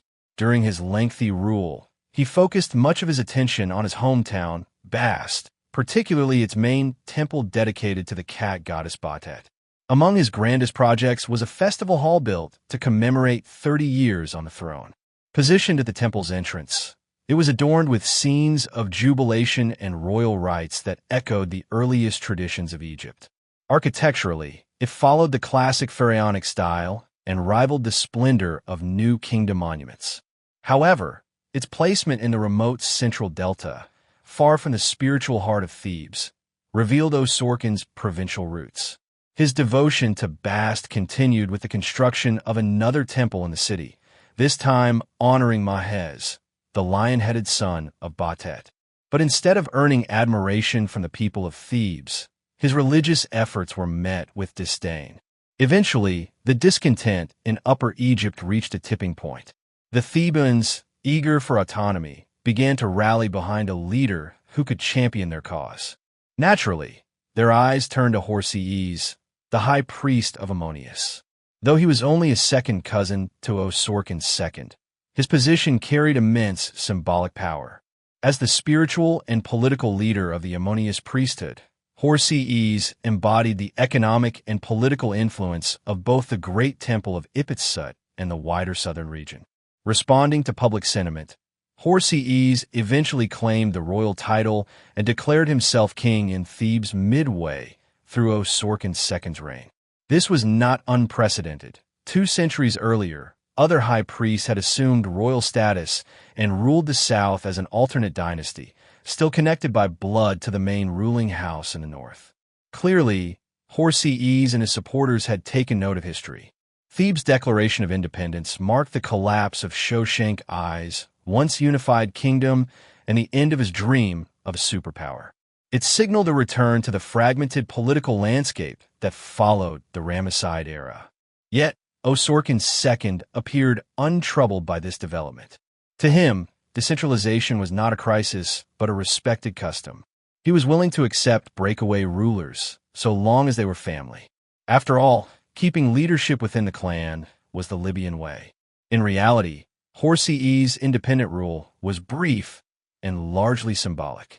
The relationship between Thebes and the Delta continued as usual, revealing that genuine autonomy in the south was more illusion than fact. Still, the Ammonius priesthood, having had a taste of self-governance, showed no desire to return to centralized oversight. The principle of southern self-rule had been reasserted. Once set free, this idea could not be restrained. From this point forward, the temple and the monarchy would pursue separate paths, a division that would deeply affect the course of Egyptian civilization. In 838 BCE, Takelot, grandson of Osorkon II and the new high priest of Ammonius, continued the course set by Ramesses by declaring himself king and founding a formal rival dynasty in Thebes. Osorkon II died only 3 years later, seemingly at peace with the fragmentation of his kingdom and the decline of his royal authority. His burial items depicted him undergoing the weighing of the heart. Unlike past pharaohs, who assumed a guaranteed passage to the next world, Osorkon appeared uncertain about his own fate. As a farewell, his loyal military commander engraved a lament at the entrance of the royal tomb. Within 6 years of Osorkon II's passing, Thebes ceased to acknowledge even a nominal allegiance to the northern kings. From that point forward, all monuments and official records were dated according to Takelot II's independent reign. The entirety of Upper Egypt recognized the Theban king as their sovereign. The South's destiny now lay in the hands of Takelot and his descendants. However, not all in Thebes welcomed this shift. The dominance of Takelot's family over the immense wealth of the Ammonius priesthood stirred resentment, particularly among ambitious relatives who felt excluded. Although the Libyan tribal structure allowed for regional independence, it also bred fierce rivalries among branches of the extended royal clan. A decade into Takelot II's reign, one such relative decided to challenge his authority. Backed quietly by the northern king, Panehsy declared himself ruler of Thebes in 827 BCE, directly opposing Takelot. The south now had 2 competing claimants to the throne. For Takelot, a traditional Libyan ruler, there was only one answer: military intervention. From his fortified base at Tajé, he sent his son and heir, Prince Osorkon, on a military expedition down the Nile to retake Thebes and reassert his family's claim. The campaign was successful. Prince Osorkon's forces restored order across Upper Egypt. According to the records, what had been destroyed in every city in Upper Egypt was reestablished. The enemies of the land, which had fallen into chaos, were subdued. Upon entering Thebes, the prince participated in a religious procession to display his devotion and gain legitimacy. Afterward, the entire Ammonius priesthood and all regional governors formally pledged their loyalty to him. In a public ceremony, they hailed him as the brave defender of all the gods, divinely chosen by Ammonius from among countless thousands to fulfill his heart's desire. Given the alternative, their allegiance was likely driven by fear as much as faith. Once in power, Prince Osorkon dealt with the rebels with ruthless severity. His victory inscription recounts their punishment. They were shackled, paraded before him, and carried away like goats on the night of the evening sacrifice. As a brutal deterrent, each was publicly burned at the site of their defiance, sending a clear and terrifying message to anyone who might consider rebellion. With his enemies quite literally turned to ash, Prince Osorkon turned his focus to restoring order in Thebes. He reaffirmed the revenues allocated to the temple, addressed petitions, oversaw the appointment of minor officials, and issued a series of new decrees. His administrative flurry came with a stern warning. Whoever dares to violate this decree I have issued shall suffer the wrath of Ammonius to be consumed by the fire of Mut in her fury, and his son shall not succeed him. To this he added, with no shortage of confidence, while my name shall remain strong and endure for all eternity. The stones of Ipitsut must have seemed to echo their approval, for after the upheavals of recent times, here was a prince fashioned in the traditional mold. The following year, Prince Osorkon returned to Thebes on 3 separate occasions, participating in major religious festivals and presenting offerings to the gods. He likely believed that his visible piety and frequent appearances might win hearts and prevent future unrest. He miscalculated. Rather than calming the opposition, his ruthless crackdown on dissent only deepened the bitterness within the priesthood. In 823 BCE, a second large-scale rebellion erupted, once again with Panehsy at its head.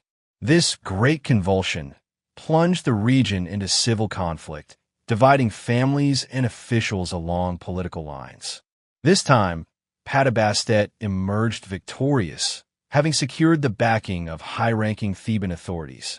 He quickly moved to strengthen his grip on power by placing loyalists in key positions. Thebes slipped from the hands of Osorkon and his father, Takelot II, who withdrew to their northern bastion to regroup and lament their loss. For a time, lawlessness reigned.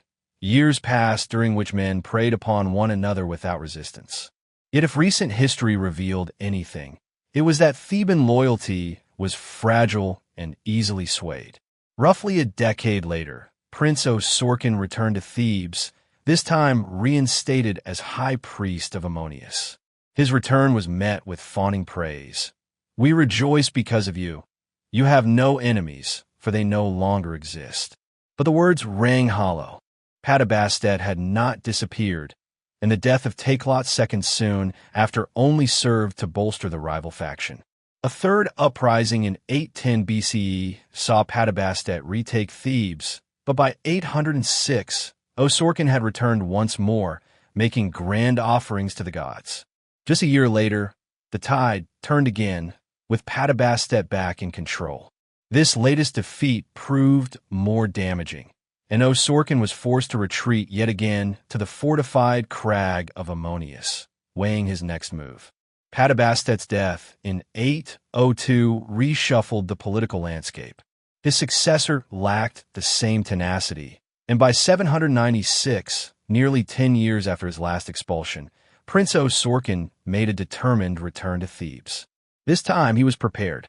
His brother, General Bekempta, held command at the fortress of Heracleopolis and brought with him a considerable military force. Together, the brothers stormed Thebes and defeated all those who had stood against them. After 3 decades of conflict, Prince Osorkon at last secured uncontested rule over Thebes. For the next 80 years, under his reign and that of his descendants, Upper Egypt remained under the control of Takelot II's lineage, fulfilling the old king's vision. Their public devotion to Ammonius of Ipitsut had finally borne fruit. However, far to the south, in the distant lands of Upper Nubia, Another group of rulers had been watching Thebes' turmoil with growing concern. In their eyes, such discord in the holy city of the supreme god was intolerable. They came to a grim conclusion. Only one course of action could purge Egypt of its irreverence. A sacred war was inevitable. During the height of the 18th dynasty, the decisive victories of Thutmose I and Thutmose III in Nubia extended Egyptian control as far south as the Fourth Cataract and effectively dismantled the kingdom of Kush. Though defeated, Kush was not erased. Time and again, throughout history, the Nubians demonstrated remarkable endurance. After the fall of a new kingdom, they did exactly that. Kush re-emerged as a dominant power, and its rulers, once more sovereign in their homeland, prospered through trade with sub-Saharan Africa. By the mid-9th century BCE, they were constructing elaborate tombs in their native style, far surpassing the meager burial monuments of their Libyan counterparts in Egypt. The kings of Kush believed they were superior in yet another, more profound way. They saw themselves as the true custodians of Egyptian kingship. This bold belief was a direct result of Egypt's former imperial reach. When Thutmose first invaded Kush, he brought not only his soldiers, but also the high priest of Ammonius. His goal was not just military conquest over vile Kush, but also religious conversion. Continuing that mission, Thutmose III built a grand temple to Ammonius at the base of Gebel Barkal, Nubia's most sacred mountain. Egyptian ideology declared Gebel Barkal to be Ammonius' southern dwelling and a spiritual counterpart to Ipitsut in Thebes. A dramatic pinnacle of rock at one end of the mountain, shaped like a rearing cobra crowned with a white crown of Upper Egypt, was seen as proof of divine kingship. These symbols allowed the Egyptians to claim that Gebel Barkal was the original birthplace of pharaonic power, making Nubia a natural extension of Upper Egypt. Once again, religious ideology was used to legitimize Egypt's rule. What the Egyptians failed to anticipate, however, was that this same propaganda would one day be turned against them. The Nubian elite had embraced the cult of Ammonius and the belief in Gebel Barkal's sanctity so deeply that these ideas remained central to their identity long after Egypt's retreat from the region. By the 10th century BCE, a Nubian queen could confidently present herself as a righteous warrior, expanding Ammonius' influence into foreign lands. The Kushite rulers of the 8th century were equally zealous in their devotion. Around 780 BCE, Alara, a Kushite leader who called himself a son of Ammonius, restored the ruined temple at Gebel Barkal. His successor, Kashta, took a bolder step, proclaiming himself the legitimate ruler of both Upper and Lower Egypt. Extending his reach northward into Upper Egypt, he prepared to make that claim a reality. The decline of Theban authority under the ineffective heirs of Prince Osorkon offered the Kushites both the justification and the opportunity to act. During the reign of Osorkon's son, King Rudaman, the Kushite leader Panehsy advanced his claim over Upper Egypt. Confronted with the formidable reputation of Nubian military power, the Thebans quickly submitted. With little resistance, Panehsy succeeded in reuniting the two great religious centers of Ipitsut, effectively restoring the former New Kingdom Empire, but now under Nubian rule. Adding a layer of historical irony, Panehsy adopted the throne name of Thutmose I, aligning himself with the very pharaoh who had once subjugated Kush and declared Gebel Barkal a sacred site. In return for acknowledging Nubian supremacy, Rudaman and his successors were allowed to retain their royal status, though only within the confines of a diminished realm centered at Heracleopolis. Thebes, meanwhile, was surrendered to its new rulers from the south. Perhaps surprisingly, Panehsy lived up to his reputation as a devout and fair ruler. He generously allowed members of Rudaman's family to retain positions of influence within the Theban hierarchy.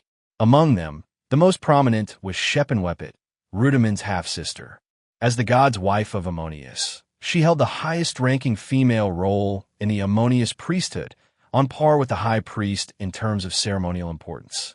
In fact, it was through her that her father, Prince Osorkon, had continued to exert influence over the priesthood even after proclaiming himself king. By allowing Shepenwepet to remain in office, Panehsy demonstrated a notable level of tolerance for the old regime. Beyond Thebes, Panehsy saw signs of instability forming in the northern Nile Valley. The last thing he needed was unrest in his newly acquired Egyptian stronghold.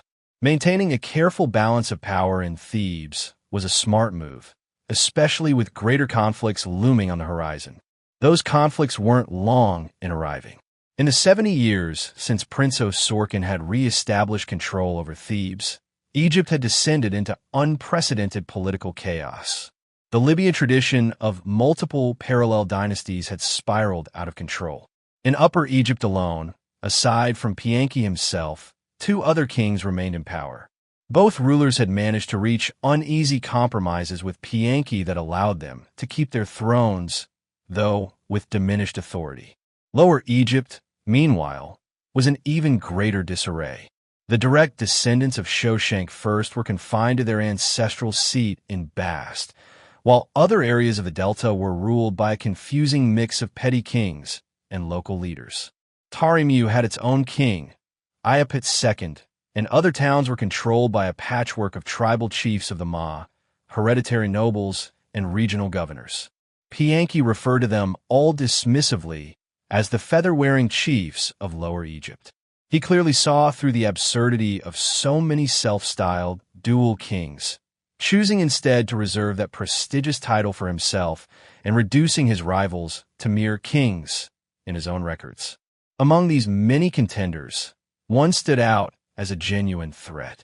Tefnacht, the ruler of Sais in the western delta, did not bother claiming royal titles. As the great chief of the West, he had already amassed considerable power.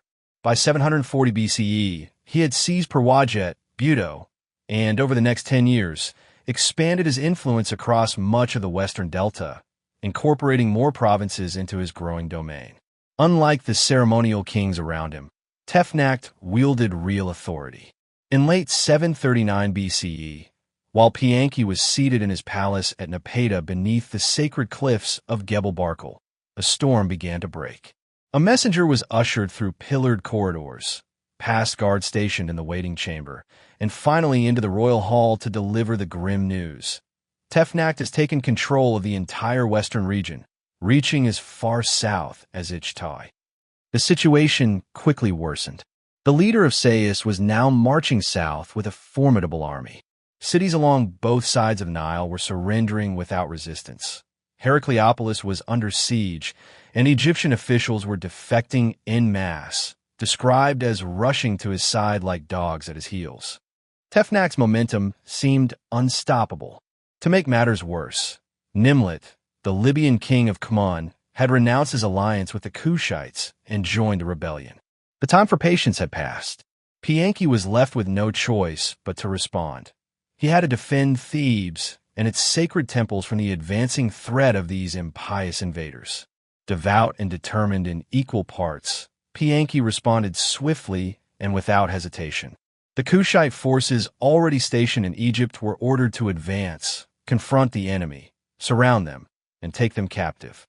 Special vengeance was reserved for the defector Nimlet.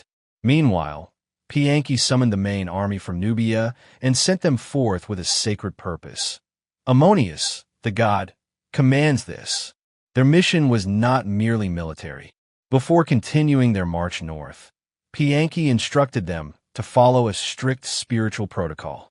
When you arrive at the heart of Thebes before Ipit-Sut, immerse yourselves in the river, cleanse your bodies, and dress in fresh linen. Only then were they to make offerings to Ammonius, bow before his temple, and ask for divine direction. Lead us, so that we may fight with your strength surrounding us.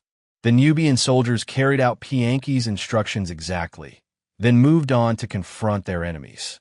They scored a decisive victory in a fierce naval clash south of Amun and another on land near Heracleopolis. Soon after, Panehsy received troubling news. Furious, the Kushite king resolved to personally lead the campaign, but only after celebrating the New Year festival in honor of Ammonius. In the meantime, his army sealed off the entire province of Amun to prevent Nimlet from slipping away again. Following a brief stop in Thebes to reaffirm his religious devotion, Panehsy reached the outskirts of Amun in early 728 BC. Like Ramesses II before the Battle of Kadesh, he appeared in his royal chariot to rally his forces before launching the attack. On his command, a relentless bombardment of the city began, continuing day after day as the siege tightened. Eventually, Amun began to exude a foul odor. Not long after, the city surrendered. Panehsy claimed its riches, including Nimlet's royal crown, which was presented as a symbol of defeat. In a desperate plea for mercy, Nimlet's female relatives approached Panehsy's wives, daughters, and sisters, hoping for compassion from woman to woman. As for Nimlet himself, he bowed before his conqueror with two carefully chosen gifts, a sistrum made of gold and lapis lazuli, and a horse. Panehsy, like all Kushite rulers, had a deep affection for horses. Pleased by both the offering and the gesture, he later had the moment immortalized on his victory monument at the Temple of Ammonius in Gebel Barkal. Panehsy's love for horses was further revealed a few hours later during a visit to Nimlet's palace. Of all the sights, 2 rooms captured his attention. What happened next spoke volumes about his character and priorities. Nimlet's wives and daughters greeted Panehsy and paid him the honors expected of defeated royalty. But he ignored them entirely. Instead, he made his way to the stables, where he discovered the horses were unfed. Outraged, he exclaimed, "It pains me more to see my horses go hungry than all the wrongs you have committed." Panehsy would not be the last ruler in history to favor horses over people. The next to capitulate was King Pefjawibast of Heracleopolis, once an ally of the Kushites. His submission marked the full surrender of Upper Egypt. However, bringing Lower Egypt under control would prove far more challenging. The first objective in this new stage of the campaign was a group of rebels, including one of Tefnak's sons, who had fortified themselves in a stronghold near the entrance to the Fayum. Upon arriving at the fortress, Panehsy denounced them as the living dead, threatening complete destruction if they did not yield within the hour. His fierce rhetoric had the desired impact. Keen to present himself as a merciful leader, Panehsy ordered that no harm come to the inhabitants. Nonetheless, the fort's grain stores, like those of Amun before it, were seized and offered to the temple of Ammonius at Ipit-Sut. It was a divine reward for the god he so fervently served. The Kushite advance continued unimpeded. Town after town submitted. Among them was the ancient Middle Kingdom capital of Ichtai, still a key center in the northern Nile Valley. Eventually, Panehsy arrived at the ultimate goal of his campaign, the capital city of Memphis. Once again, he attempted diplomacy, urging the citizens not to resist. He promised to honor their patron god, Ptah, and then continue northward without violence. To bolster his appeal, he pointed to his prior acts of clemency. Look at the southern provinces. Not a single innocent life was lost. Only those who had defied the gods were punished. But Memphis rejected his entreaties, closing its gates and preparing for a siege. Under the cover of night, Tefnak himself made a covert visit to the city to rally its defenders. He understood that without Memphis, his resistance would collapse. Before dawn, he quietly exited the city, slipping past the Kushite lines before his presence was even detected. When Panehsy learned of the secret visit, he was furious. Dismissing the advice of his generals, he personally led the assault on Memphis, committing all available resources to its capture. Once the city fell, Panehsy remained true to his word. He promptly entered the temple of Ptah and performed the appropriate rituals, emphasizing once again that his campaign was not one of conquest, but a holy mission to cleanse Egypt and restore its sacred traditions. With Memphis subdued and nearby fortresses surrendering, rulers from across the Delta began flocking to Panehsy to offer submission. Among them were King Iapet II of Tarimu, the chief of the Ma, Akhenash of Jebnecher, and Prince Badiz of Hutherib. When Panehsy visited Yenu to perform sacrifices in the temple of Ra, King Osorkon IV of Bast came to witness the majesty of Panehsy firsthand. This weakened remnant of the Libyan dynasty wanted to see with his own eyes the power that had restored royal authority to Egypt. Following Osorkon's example, the assembled rulers of Lower Egypt pledged loyalty to Panehsy and offered generous tributes. They declared, "Allow us to return to our cities and open our treasuries, so that we may present you with whatever your heart desires, including the finest horses and the best of our stables." Clearly, they were well aware of the Nubian king's love of horses. Panehsy, unsurprisingly, accepted their offerings. When the final, lackluster uprising against Kushite authority was quickly crushed, Tefnakht recognized that his resistance had run its course. He dispatched envoys to Panehsy, not to formally surrender, but to propose a ceasefire. Though he cloaked his message in deference, Tefnakht was fully aware that he still held a strong bargaining position. Much of the western delta remained under his control, and his forces could prolong the conflict indefinitely if he chose to resist. To demonstrate his confidence, Tefnakht declined to present himself personally before Panehsy. Instead, he audaciously requested that a Kushite delegation travel to meet him at his capital in Sais. It was hardly the resolution Panehsy had envisioned, but in the interest of avoiding a drawn-out war of attrition, he accepted. So, in the temple of Neith at Sais, Tefnakht finally pledged allegiance to Egypt's new, unquestioned overlord. The following day, Panehsy witnessed a powerful and symbolic act of submission. The four reigning kings, each adorned with the royal uraeus, were brought before him. One by one, they prostrated themselves and kissed the ground at his feet. Egypt may have had 5 claimants to the throne, but only one true sovereign. The symbolism of the moment was unmistakable. It had taken a king from Nubia to restore the majesty of the Egyptian monarchy. Before returning to Thebes, his ships heavy with the spoils of war, Panehsy made a final declaration of his religious fervor. Of the 4 rulers who had bowed before him, only Nimlet was permitted to enter the royal precinct. The others were excluded not for their past opposition, but for violating Panehsy's stringent codes of ritual purity. They were uncircumcised and had consumed fish. Under Kushite rule, military might was tightly intertwined with moral absolutism. The fusion of power and piety would become a potent force in Egypt's future.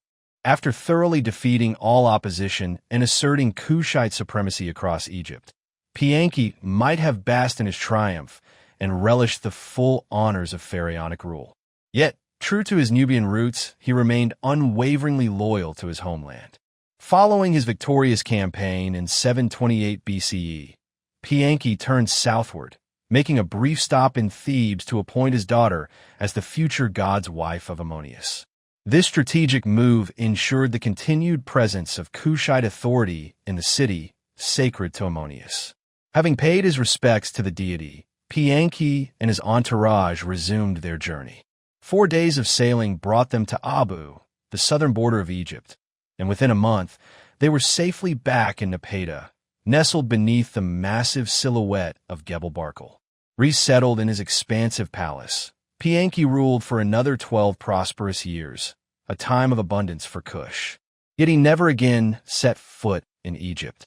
His approach to Egypt revealed much about his motivations for launching the campaign. Had political domination been his true aim, Panehsy would likely have installed trusted governors to administer Egyptian territories on his behalf. But his mission had been primarily religious, to defend Ammonius' sacred sites from foreign influence. Having fulfilled that goal, he showed little interest in managing Egypt's internal affairs. The Libyan rulers were quick to recognize this. No sooner had Panehsy returned home than Egypt's northern leaders resumed their old behaviors. Osorkon IV of Bast continued to portray himself as the legitimate pharaoh, even dispatching an opulent gift to the Assyrian king who appeared at Egypt's northeastern border with a powerful army. In the delta, Akhenaten of Shebnejer resumed rule as though nothing had changed, and Panehsy's former nemesis, Tefnakht, now openly adopted the royal title of king. It was as if the Kushite conquest had been erased from history.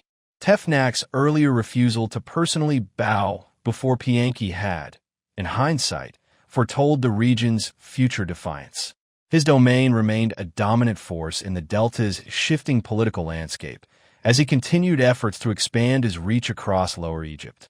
Tefnach died in 720 BCE, but his ambitions did not die with him. His successor, Baconrenuf, proved equally resolute, equally ambitious, and just as resistant to Kushite authority. His disdain was immortalized in a striking piece of royal propaganda, a ceremonial goblet crafted from pale blue faience. One upper band showed Baconrenuf receiving the ankh from his patron deity Neith of Sais, flanked by the gods Horus and Thoth, protectively sheltered by celestial vultures bearing symbols of eternity. A bold expression of Sate pride and aspiration. More provocatively, the goblet's lower band depicted bound Kushite captives interspersed with images of monkeys pilfering dates from palm trees. It was a crude racial insult, laced with symbolism, and in keeping with the long-standing pharaonic tradition of using art as political messaging. The new king of Kush, Shabako, had just ascended to the throne when he was met with a grave insult he couldn't ignore. Unlike Panehsy, his predecessor, Shabako was determined to see things through and eliminate his opposition once and for all. Launching a renewed Kushite offensive into Egypt, he pressed forward until he had captured Baconrenuf and neutralized him as a potential rallying point for resistance. Later accounts claim Shabako had Baconrenuf executed by fire as a sacrificial offering. Whether or not this is true, the Kushite king showed no hesitation in asserting his dominance throughout Egypt. In Memphis, for example, he personally intervened in the burial of a sacred Apis bull, altering the inscription on the tomb from year 6 of Baconrenuf to year 2 of Shabako. Within months, his authority extended across both eastern and western parts of the Delta, and he marked the occasion with a commemorative scarab. It proclaimed his victories in stark language, celebrating the defeat of rebels in both Upper and Lower Egypt, as well as in foreign lands. With the north subdued, Shabako turned his focus southward. Thebes and its surrounding region had generally leaned in favor of the Kushites, but Shabako wasn't one to leave loyalty to chance. Though the influential office of God's wife of Ammonius was already held by Kashta's daughter, Amunerdis I, and set to pass to Panehsy's daughter, Shepenwepet II, Shabako recognized that control over other key posts in the Ammonius priesthood was necessary to secure unwavering support in Thebes. He began by installing his own son as high priest of Ammonius, a position he stripped of any political or military authority to limit its independence. Loyal supporters were then placed in other significant roles. In the years that followed, a royal prince was appointed second prophet of Ammonius, and a royal princess was married to the mayor of Thebes to ensure his allegiance. It appeared that Thebes was firmly under Kushite control. Yet the more things changed, the more they stayed the same. The Theban elite maintained a strong desire for autonomy. The city's mayors, while outwardly professing loyalty to the Nubian kings, ran Thebes and its surroundings like their own private domain. They elevated their kin into influential roles within both the civil and religious institutions and enjoyed the wealth and power that came with it. One prominent figure was Harwa, born into a priestly family during Panehsy's reign. He rose to lead the household of Amunerdis I and continued serving her successor, Shepenwepet II, a self-styled intellectual. He described himself on one of his statues as a savior for the desperate and a guide for the lost. His tomb, one of the grandest ever built for a non-royal, reflected his high status. Hidden within its walls, a Shabdi figurine was depicted holding the crook and flail, symbols traditionally reserved for kings. Harwa clearly saw himself as a kind of monarch in Thebes. This informal dynasty operating under Shabako's nominal rule highlighted the limits of Kushite authority. In reality, it was nearly impossible for a single monarch and centralized administration to govern such a vast territory. Despite Shabako's claims of sweeping reform, he had little choice but to leave existing political frameworks intact. In the Delta, local leaders recovered swiftly from their previous defeats. Men who openly called themselves kings continued to rule in places like Bast and Janet, the old centers of Libyan power. Hereditary rulers retained control in Huthrib, while other long-standing dynasties resumed their grip over the prosperous cities of Jeddu, Jedet, Tjebnecher, and Persopdu. Even Sais did not stay subdued for long.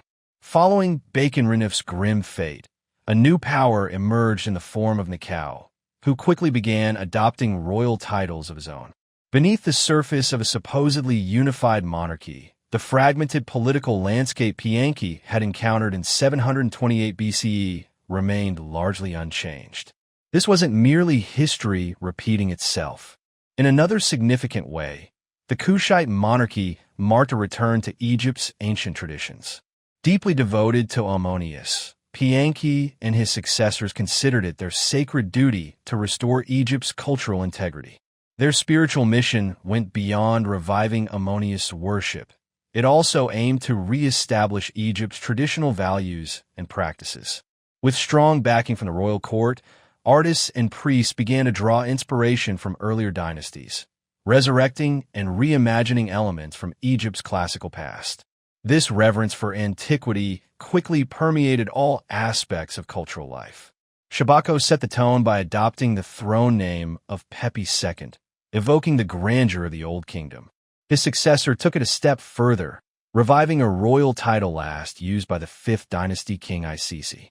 Top officials followed the trend, embracing long-outdated, often symbolic titles simply for their historical significance. Even the written word was deliberately cleansed, with scribes reverting to archaic Old Kingdom forms and learning to craft new documents in a style that echoed the ancient idiom. One notable example of this cultural revival was the Memphite theology, a theological work that explored the role of the god Ptah. Shabako commissioned the text himself, claiming it was a faithful copy of a decaying, ancient papyrus preserved in the temple archives. The language was convincingly archaic, so much so that it misled scholars upon its modern discovery. But like many aspects of the Kushite cultural revival, the Memphite theology was a carefully constructed illusion. It reflected an imagined golden age of cultural purity, cherished by the Kushite reformers. Ptah's renewed importance, alongside Ammonius, also marked the resurgence of Memphis as Egypt's central seat of power.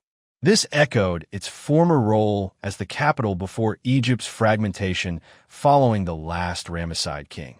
Memphis was ideally positioned to oversee both the Nile Delta and the Southern Valley, hence its ancient title, Balance of the Two Lands. Additionally, the Kushite kings were deeply intrigued by the rulers of the Old Kingdom, whose pyramids still loomed over the Memphite region. When Panehsy passed through Memphis during his 728 BCE campaign, the pyramids clearly left a lasting impression. Upon returning to Nubia, he ordered the construction of a pyramid of his own, thereby transforming the style of royal burials in his homeland.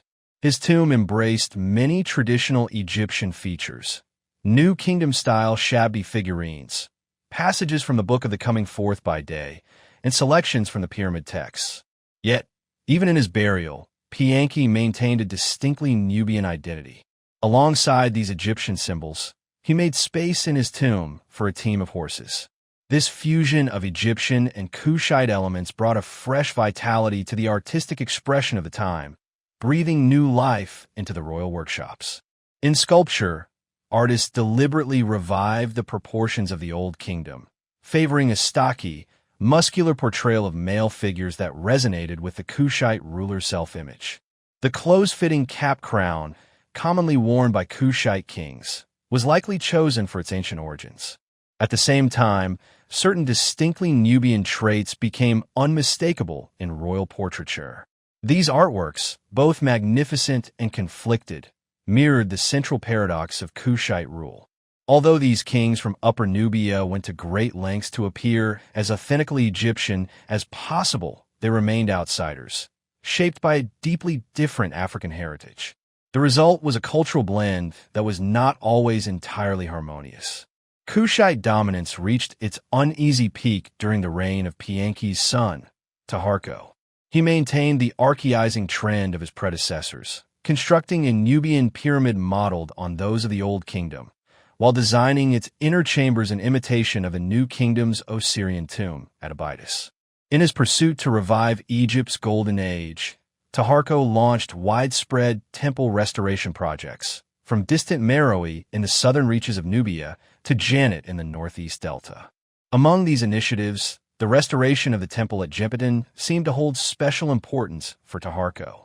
Positioned on the Nile's east bank at the terminus of a major route from Napata, the temple had been started by Amenhotep III and expanded under Tutankhamun.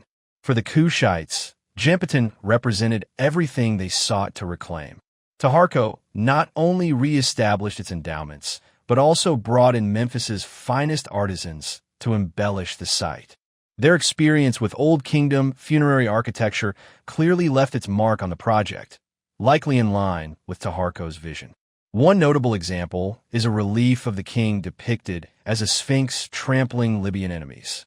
Drawing on the past to shape the present was a tradition the Kushites eagerly embraced. If Taharqa's religious efforts were meant to gain divine favor for his reign and his dynasty, early signs suggested his prayers were answered.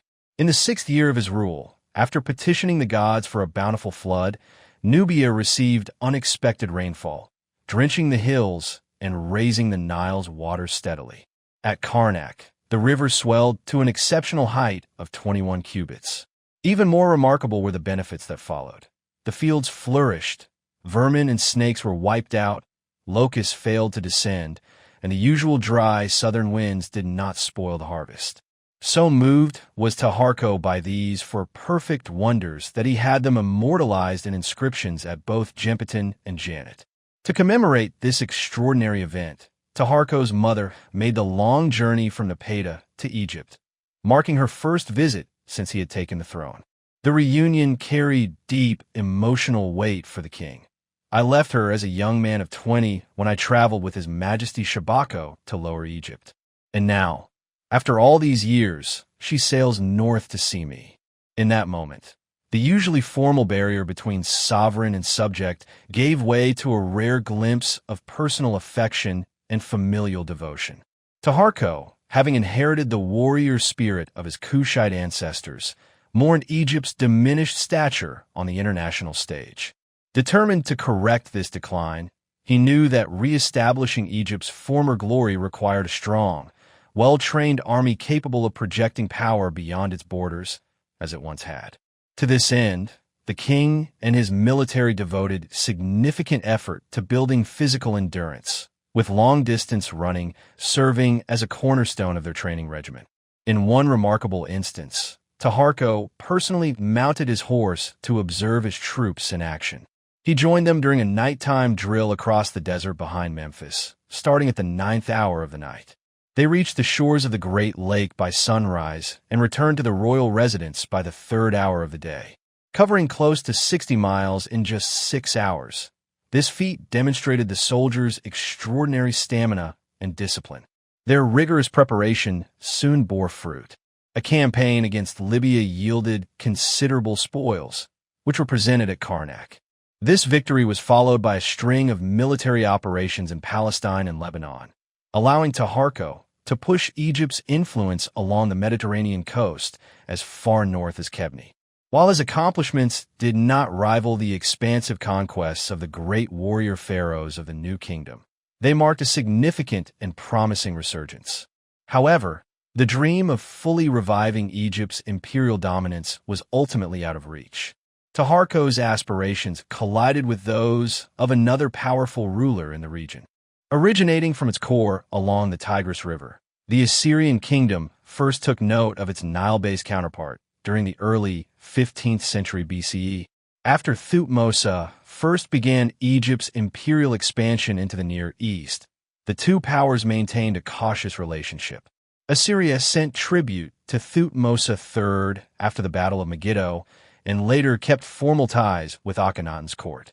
However, just as Egypt faced periods of instability, Assyria too fell into decline, and by 1000 BCE, it had shrunk back to its traditional strongholds around Ashur and Nineveh.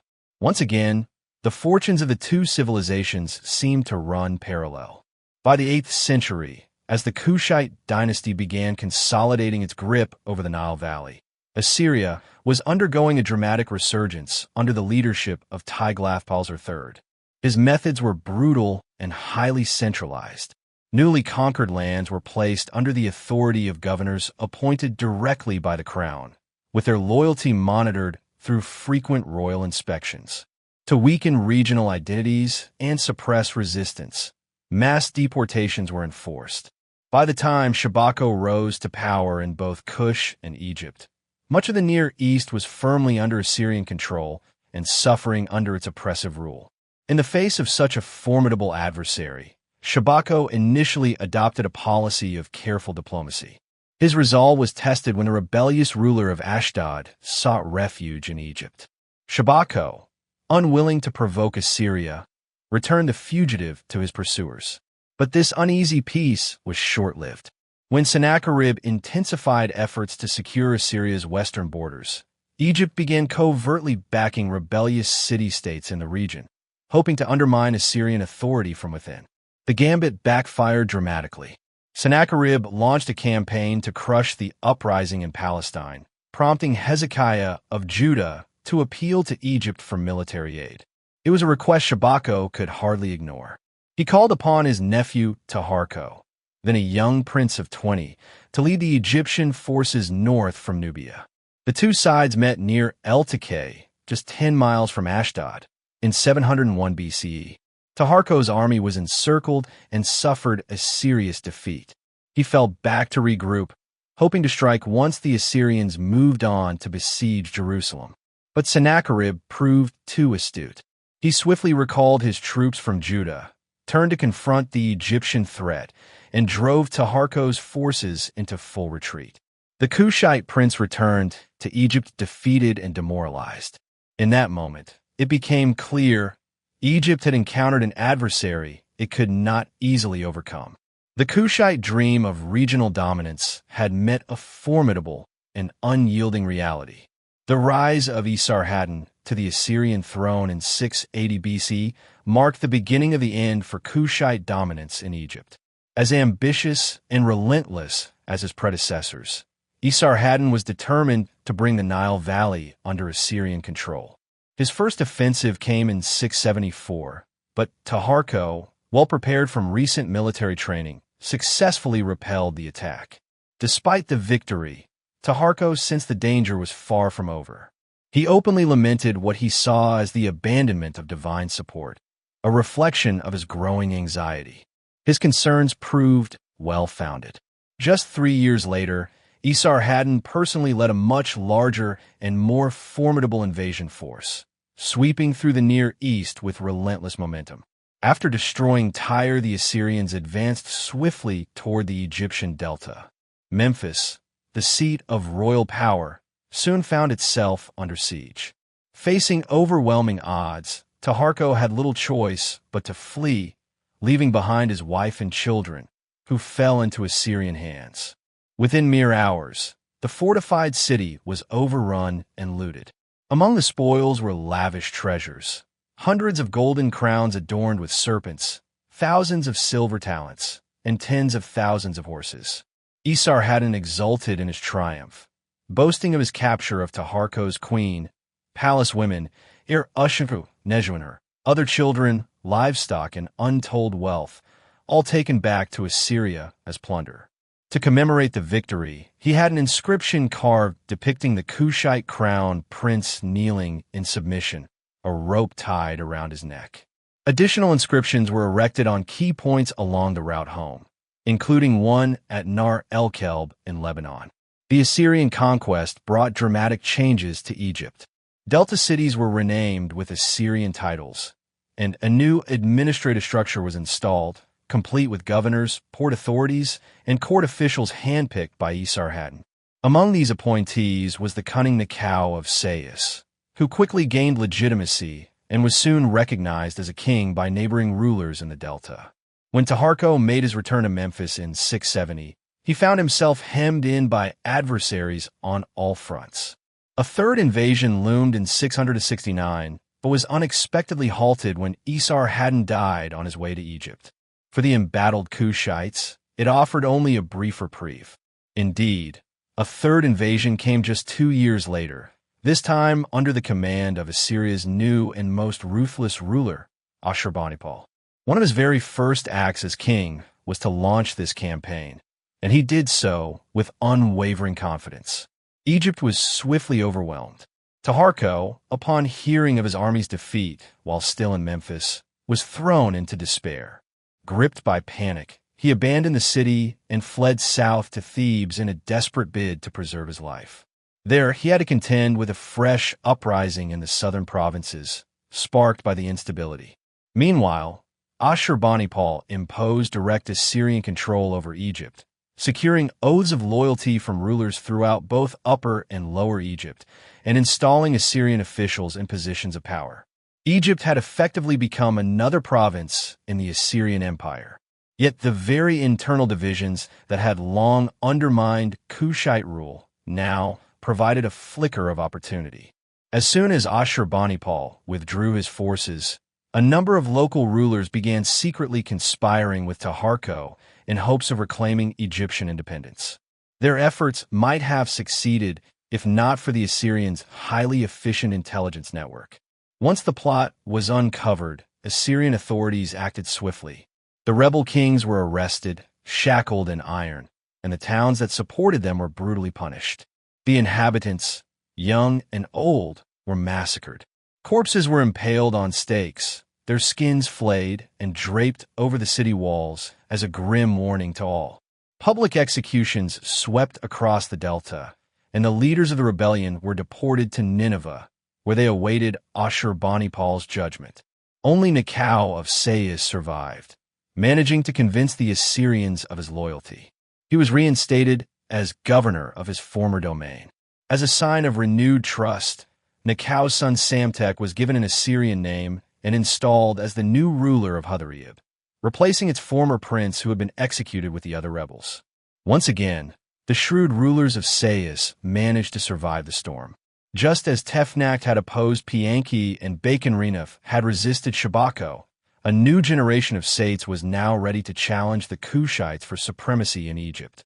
Taharqa died in 664 BCE, broken and defeated. But his successor, Tanudaman, was not ready to give up. Against overwhelming odds, he mounted a final campaign to reclaim the Nile Valley from Assyrian domination. Declaring himself under the protection of Ammonius, Tanudaman turned his campaign into a spiritual crusade. He ordered the rebuilding of desecrated temples, made religious offerings, and reinstated priests who had been displaced by the Assyrians. His message was clear. A holy mission would once again restore Egypt's sanctity and sovereignty. This time, however, the opposition was no longer a scattered group of petty rulers. The enemy was now a powerful, organized, and experienced occupying force. Marching on Memphis, Tanudaman achieved an early symbolic victory. Rebels emerged to fight, and his army inflicted heavy casualties. Nekhau, the prominent collaborator, was captured and executed, while other local rulers opted not to resist, instead retreating behind the defenses of their cities, like rats into their holes. Tanudaman took up residence in Memphis, awaiting the formal surrender of his enemies. Within days, the mayor of Persoptu appeared before him, begging for mercy. In a calculated political move, Tanudaman spared his rivals and allowed them to continue governing their towns, recognizing the benefits of stability over vengeance. When he returned to Napata, he proclaimed his success in restoring Egypt's fortunes. Southerners journeyed north, and Northerners came south to bring the best of Upper and Lower Egypt's bounty to delight His Majesty. It was the final declaration of triumph a Kushite king would ever make. Tanudaman's reign over Egypt was incredibly short-lived. By the end of 664 BCE, only months after his resurgence, Ashurbanipal launched a swift retaliation for the Kushite resurgence and the execution of his loyal ally, Nekhau. This second Assyrian invasion saw Memphis fall quickly. But Memphis was not the primary objective this time. Ashurbanipal's true target was Thebes, Egypt's religious heartland and a longtime stronghold of Kushite support. After a grueling 40-day march, the Assyrian forces reached the city gates. Tenudaman barely managed to escape before the Mesopotamian troops surged into Thebes. They looted its temples and seized treasures that had been collected over 14 centuries. The plundering of Thebes sent shockwaves throughout the ancient world, regarded as a cultural disaster of monumental scale. Ashurbanipal made no attempt to downplay his triumph, stating bluntly, "I made Egypt and Nubia feel the bitter force of my weapons." The Kushites were forced to retreat all the way back to Nubia, where they would remain. With that, Egypt fell under full Assyrian control. However, Ashurbanipal's assumption that this victory would usher in a lasting era of Assyrian dominance in Egypt failed to consider the resilience and cunning of the rulers of Sais. The Western Delta, historically insignificant due to its sparse population and limited agricultural yield, had nonetheless proven a potent power base before. Now, a new Sate leader, Psamtik, son of Nekau, aimed to fulfill the ambitions of his forebears and bring all of Egypt under his leadership. Appointed by the Assyrians in 671 BCE to govern Hutherib and Yinu, Psamtik later inherited Memphis and Sais from his father, consolidating control over 4 key regions. This collection of territories formed a vast, connected domain, making Psamtik the most powerful of all the Assyrian-aligned rulers in the Delta. What's more, his time spent in Nineveh had taught him invaluable lessons in diplomacy and ruthless leadership. Now, Psamtik was ready to apply those lessons, turning them to his advantage in the next phase of Egypt's turbulent political history. Harsh lessons had made Psamtik understand that political ambition meant little without military dominance. Though he was still nominally a vassal of Assyria, he quietly began building up his own forces. Establishing an army within Egypt was too risky under Assyrian scrutiny, and Egypt's recent military defeats had highlighted just how far behind they had fallen in terms of tactics and weaponry. Psamtik aimed for excellence, and he knew exactly where to look for it. Drawing on his connections across the Mediterranean, he enlisted skilled mercenaries from Ionia and Curia, regions along the Aegean coast of Asia Minor. These seasoned fighters were stationed in garrisons at strategic locations along the delta's edge. Further strengthening his position, Psamtik formed alliances with the king of Lydia and the autocratic ruler of Samos, a Greek island. These diplomatic ties helped expand and enhance the Egyptian navy. While the rise of Greek officers in the military hierarchy unsettled Egypt's traditional warrior elite, there was little they could do in the face of Psamtik's determined leadership. His strategy yielded swift and significant results. Within a short time, 2 of the 4 Libyan principalities bordering the Western Kingdom had submitted to his authority. The remaining 2 soon followed, granting Psamtik dominance over much of the central and southern delta. Soon after, the regions of Jadet and Persoptu came under his control. The last holdout was Janet, ruled by the direct descendant of the famed Shoshenq I, who likely considered himself just as legitimate a claimant as Psamtik, the ambitious upstart from Egypt's less distinguished western delta. But by 656 BCE, even he conceded. After nearly a decade of careful diplomacy and strategic pressure, Psamtik stood as the uncontested ruler of Lower Egypt. Upper Egypt, however, still remained outside his direct control. Following the plundering of Thebes, the Assyrians had departed, leaving local authority in the hands of Monchemat, the city's mayor. A powerful figure and close relative of Harwa, Monchemat had served the Kushite regime faithfully and was even married to a Kushite princess. During the height of Taharko's power, these ties had boosted his career. But as the political landscape shifted, they became increasingly inconvenient. Still, Monchemat was a shrewd political operator, adept at adapting to new realities. To reinforce his strong local influence, he threw himself into repairing the damage left by the Assyrians. He restored temples, initiated significant construction projects, and worked tirelessly to return Thebes to its former grandeur. Among his many projects was his own tomb. When it came time to decorate its final sections, Monchemat carefully portrayed his wife not as a Nubian princess, but as the very image of traditional Egyptian womanhood. Through such calculated decisions, Monchemat retained his position as the de facto leader of Upper Egypt, governing from Amun to Abu across 3 successive regimes. In true Theban fashion of careful neutrality, official records from the city continued to acknowledge the declining Kushite dynasty throughout the first 8 years of Psamtek's reign. 2 daughters of the most prominent Nubian kings still held the highest-ranking religious positions in Thebes, serving respectively as the god's wife of Ammonius and the divine adoratrix of Ammonius. Faced with such deeply entrenched tradition and ceremonial authority, a provincial Libyan noble from the western delta stood little chance of rivaling their influence. Psamtek understood that true control of the south hinged on gaining dominance over the Ammonius priesthood. On March 2, 656 BCE, an impressive fleet of ships departed from Memphis, bound for Thebes.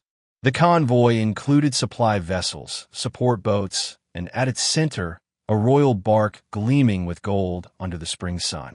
Leading the 600-mile expedition was Semetodefnacht, Prince of Heracleopolis and Egypt's chief harbor master. He was tasked with organizing the voyage and collecting provisions from the regional governors whose territories the flotilla would traverse. Much like the ancient following of Horus, this strategy both spared the royal treasury and offered local officials a chance to prove their loyalty through generous contributions. Among the many luxurious items aboard the fleet was a particularly significant passenger, Psamtek's young daughter, Princess Nitocret. She was leaving the royal household to fulfill a destiny carefully crafted by her father. After 16 days of sailing, the procession arrived in Thebes, where throngs of locals gathered along the riverbank to witness the princess's arrival. Before she could absorb her surroundings, officials escorted her to the grand temple of Ramesses XI at Ipit-Sut, where she was received by the god's oracle. Once the rites were completed, Nitocret was introduced to Shepenwepet II and Amunerdis II. To the Delta-born princess, these regal, dark-skinned African women must have appeared unfamiliar and imposing. Rather than displacing the current god's wife and her successor, a move that could have alienated the southern elite, Psamtek had opted for a more nuanced solution. He negotiated the adoption of his daughter as the future occupant of the post, thereby securing both religious influence and southern allegiance. It was a brilliant diplomatic move. It also proved to be a financial windfall. The formal adoption was accompanied by a detailed written agreement that left no room for ambiguity. Central to the document was a clause transferring all the assets of the god's wife to Nitocret, which effectively placed them under Psamtek's control. The princess would receive daily and monthly provisions from leading Theban officials, whose compliance was mandatory. Chief among them was Monchemat, who pledged daily offerings of bread, milk, cakes, and herbs, along with 3 oxen and 5 geese each month. His Kushite wife and eldest son also joined the list of contributors, thereby reaffirming their allegiance to the new ruling order. The landmark assembly at Ipit-Sut in 656 symbolized a pivotal moment in Egypt's history, gathering figures representing all major factions of the nation's recent past. Monchemat embodied the last vestiges of Thebes' old aristocracy. Shepenwepet, Amunerdis, and the high priest of Ammonius. Harkabi stood for the Kushite legacy. Semetodefnacht represented the emerging northern regime, and at the center stood young Nitocret, the living emblem of Sate ascendancy. The ceremony marked more than a religious or political event. To solidify his control over Upper Egypt, Psamtek sent one of his most capable generals to Thebes. His mission was clear: suppress any signs of rebellion, establish a military outpost at Abu, and monitor Nubian activity closely. The Sate regime governed with diplomacy backed by strength, and it had no intention of allowing Tenudaman, his lineage, or loyalists to rekindle unrest in the south. But the proud Kushite spirit refused to yield. After Tenudaman's passing in 653 BCE, a new wave of Nubian rulers once again turned their attention northward, eager to reclaim their lost Egyptian domain. Patiently and carefully, they rebuilt their military and bided their time. That opportunity seemed to arise in 593 BCE. The reigning pharaoh, Ramesses II, had only recently come to power and was seemingly more preoccupied with affairs in the Near East than with his southern frontier. Seeing this as a moment of weakness, the Kushites mobilized their full army in Lower Nubia in preparation for an invasion. But they had gravely misjudged their opponent. Unlike his grandfather, Ramesses II had no interest in indulging Kushite aspirations. For 50 years, Upper Egypt had been firmly integrated into the Sate realm. Nitocret had formally assumed the role of God's wife of Ammonius, and all key administrative roles in Thebes were now held by loyal officials from the north. The Nile Valley was finally reunited under strong central authority for the first time in nearly 5 centuries. No Kushite assault was going to reverse that. Alerted to the impending attack, Ramesses II acted swiftly. He dispatched a campaign force southward into Nubia and accompanied it as far as Abu himself. His army, led by seasoned Ionian, Carian, and Judean mercenaries, made a bold advance. Along the way, they paused at the temple of Abu Simbel, where some carved their names into the legs of Ramesses II's colossal statues. Pressing onward, they devastated the town of Nubs in a brutal display reminiscent of 18th dynasty warfare. Ramesses' soldiers, it was said, waded through the blood of the slain as though it were water. Their campaign did not end until they reached Napata, where they looted and destroyed the royal palace and demolished statues of Kushite kings.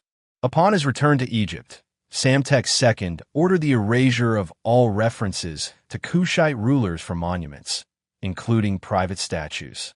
Through both physical force and ritual erasure, the Sate king aimed to eliminate the Kushite legacy from Egyptian memory altogether. After 135 years of rivalry between the two dynasties, this campaign marked the final, emphatic assertion of Sate dominance. For Egypt's new rulers, the victory was not only political but deeply personal. Revenge had never been so complete.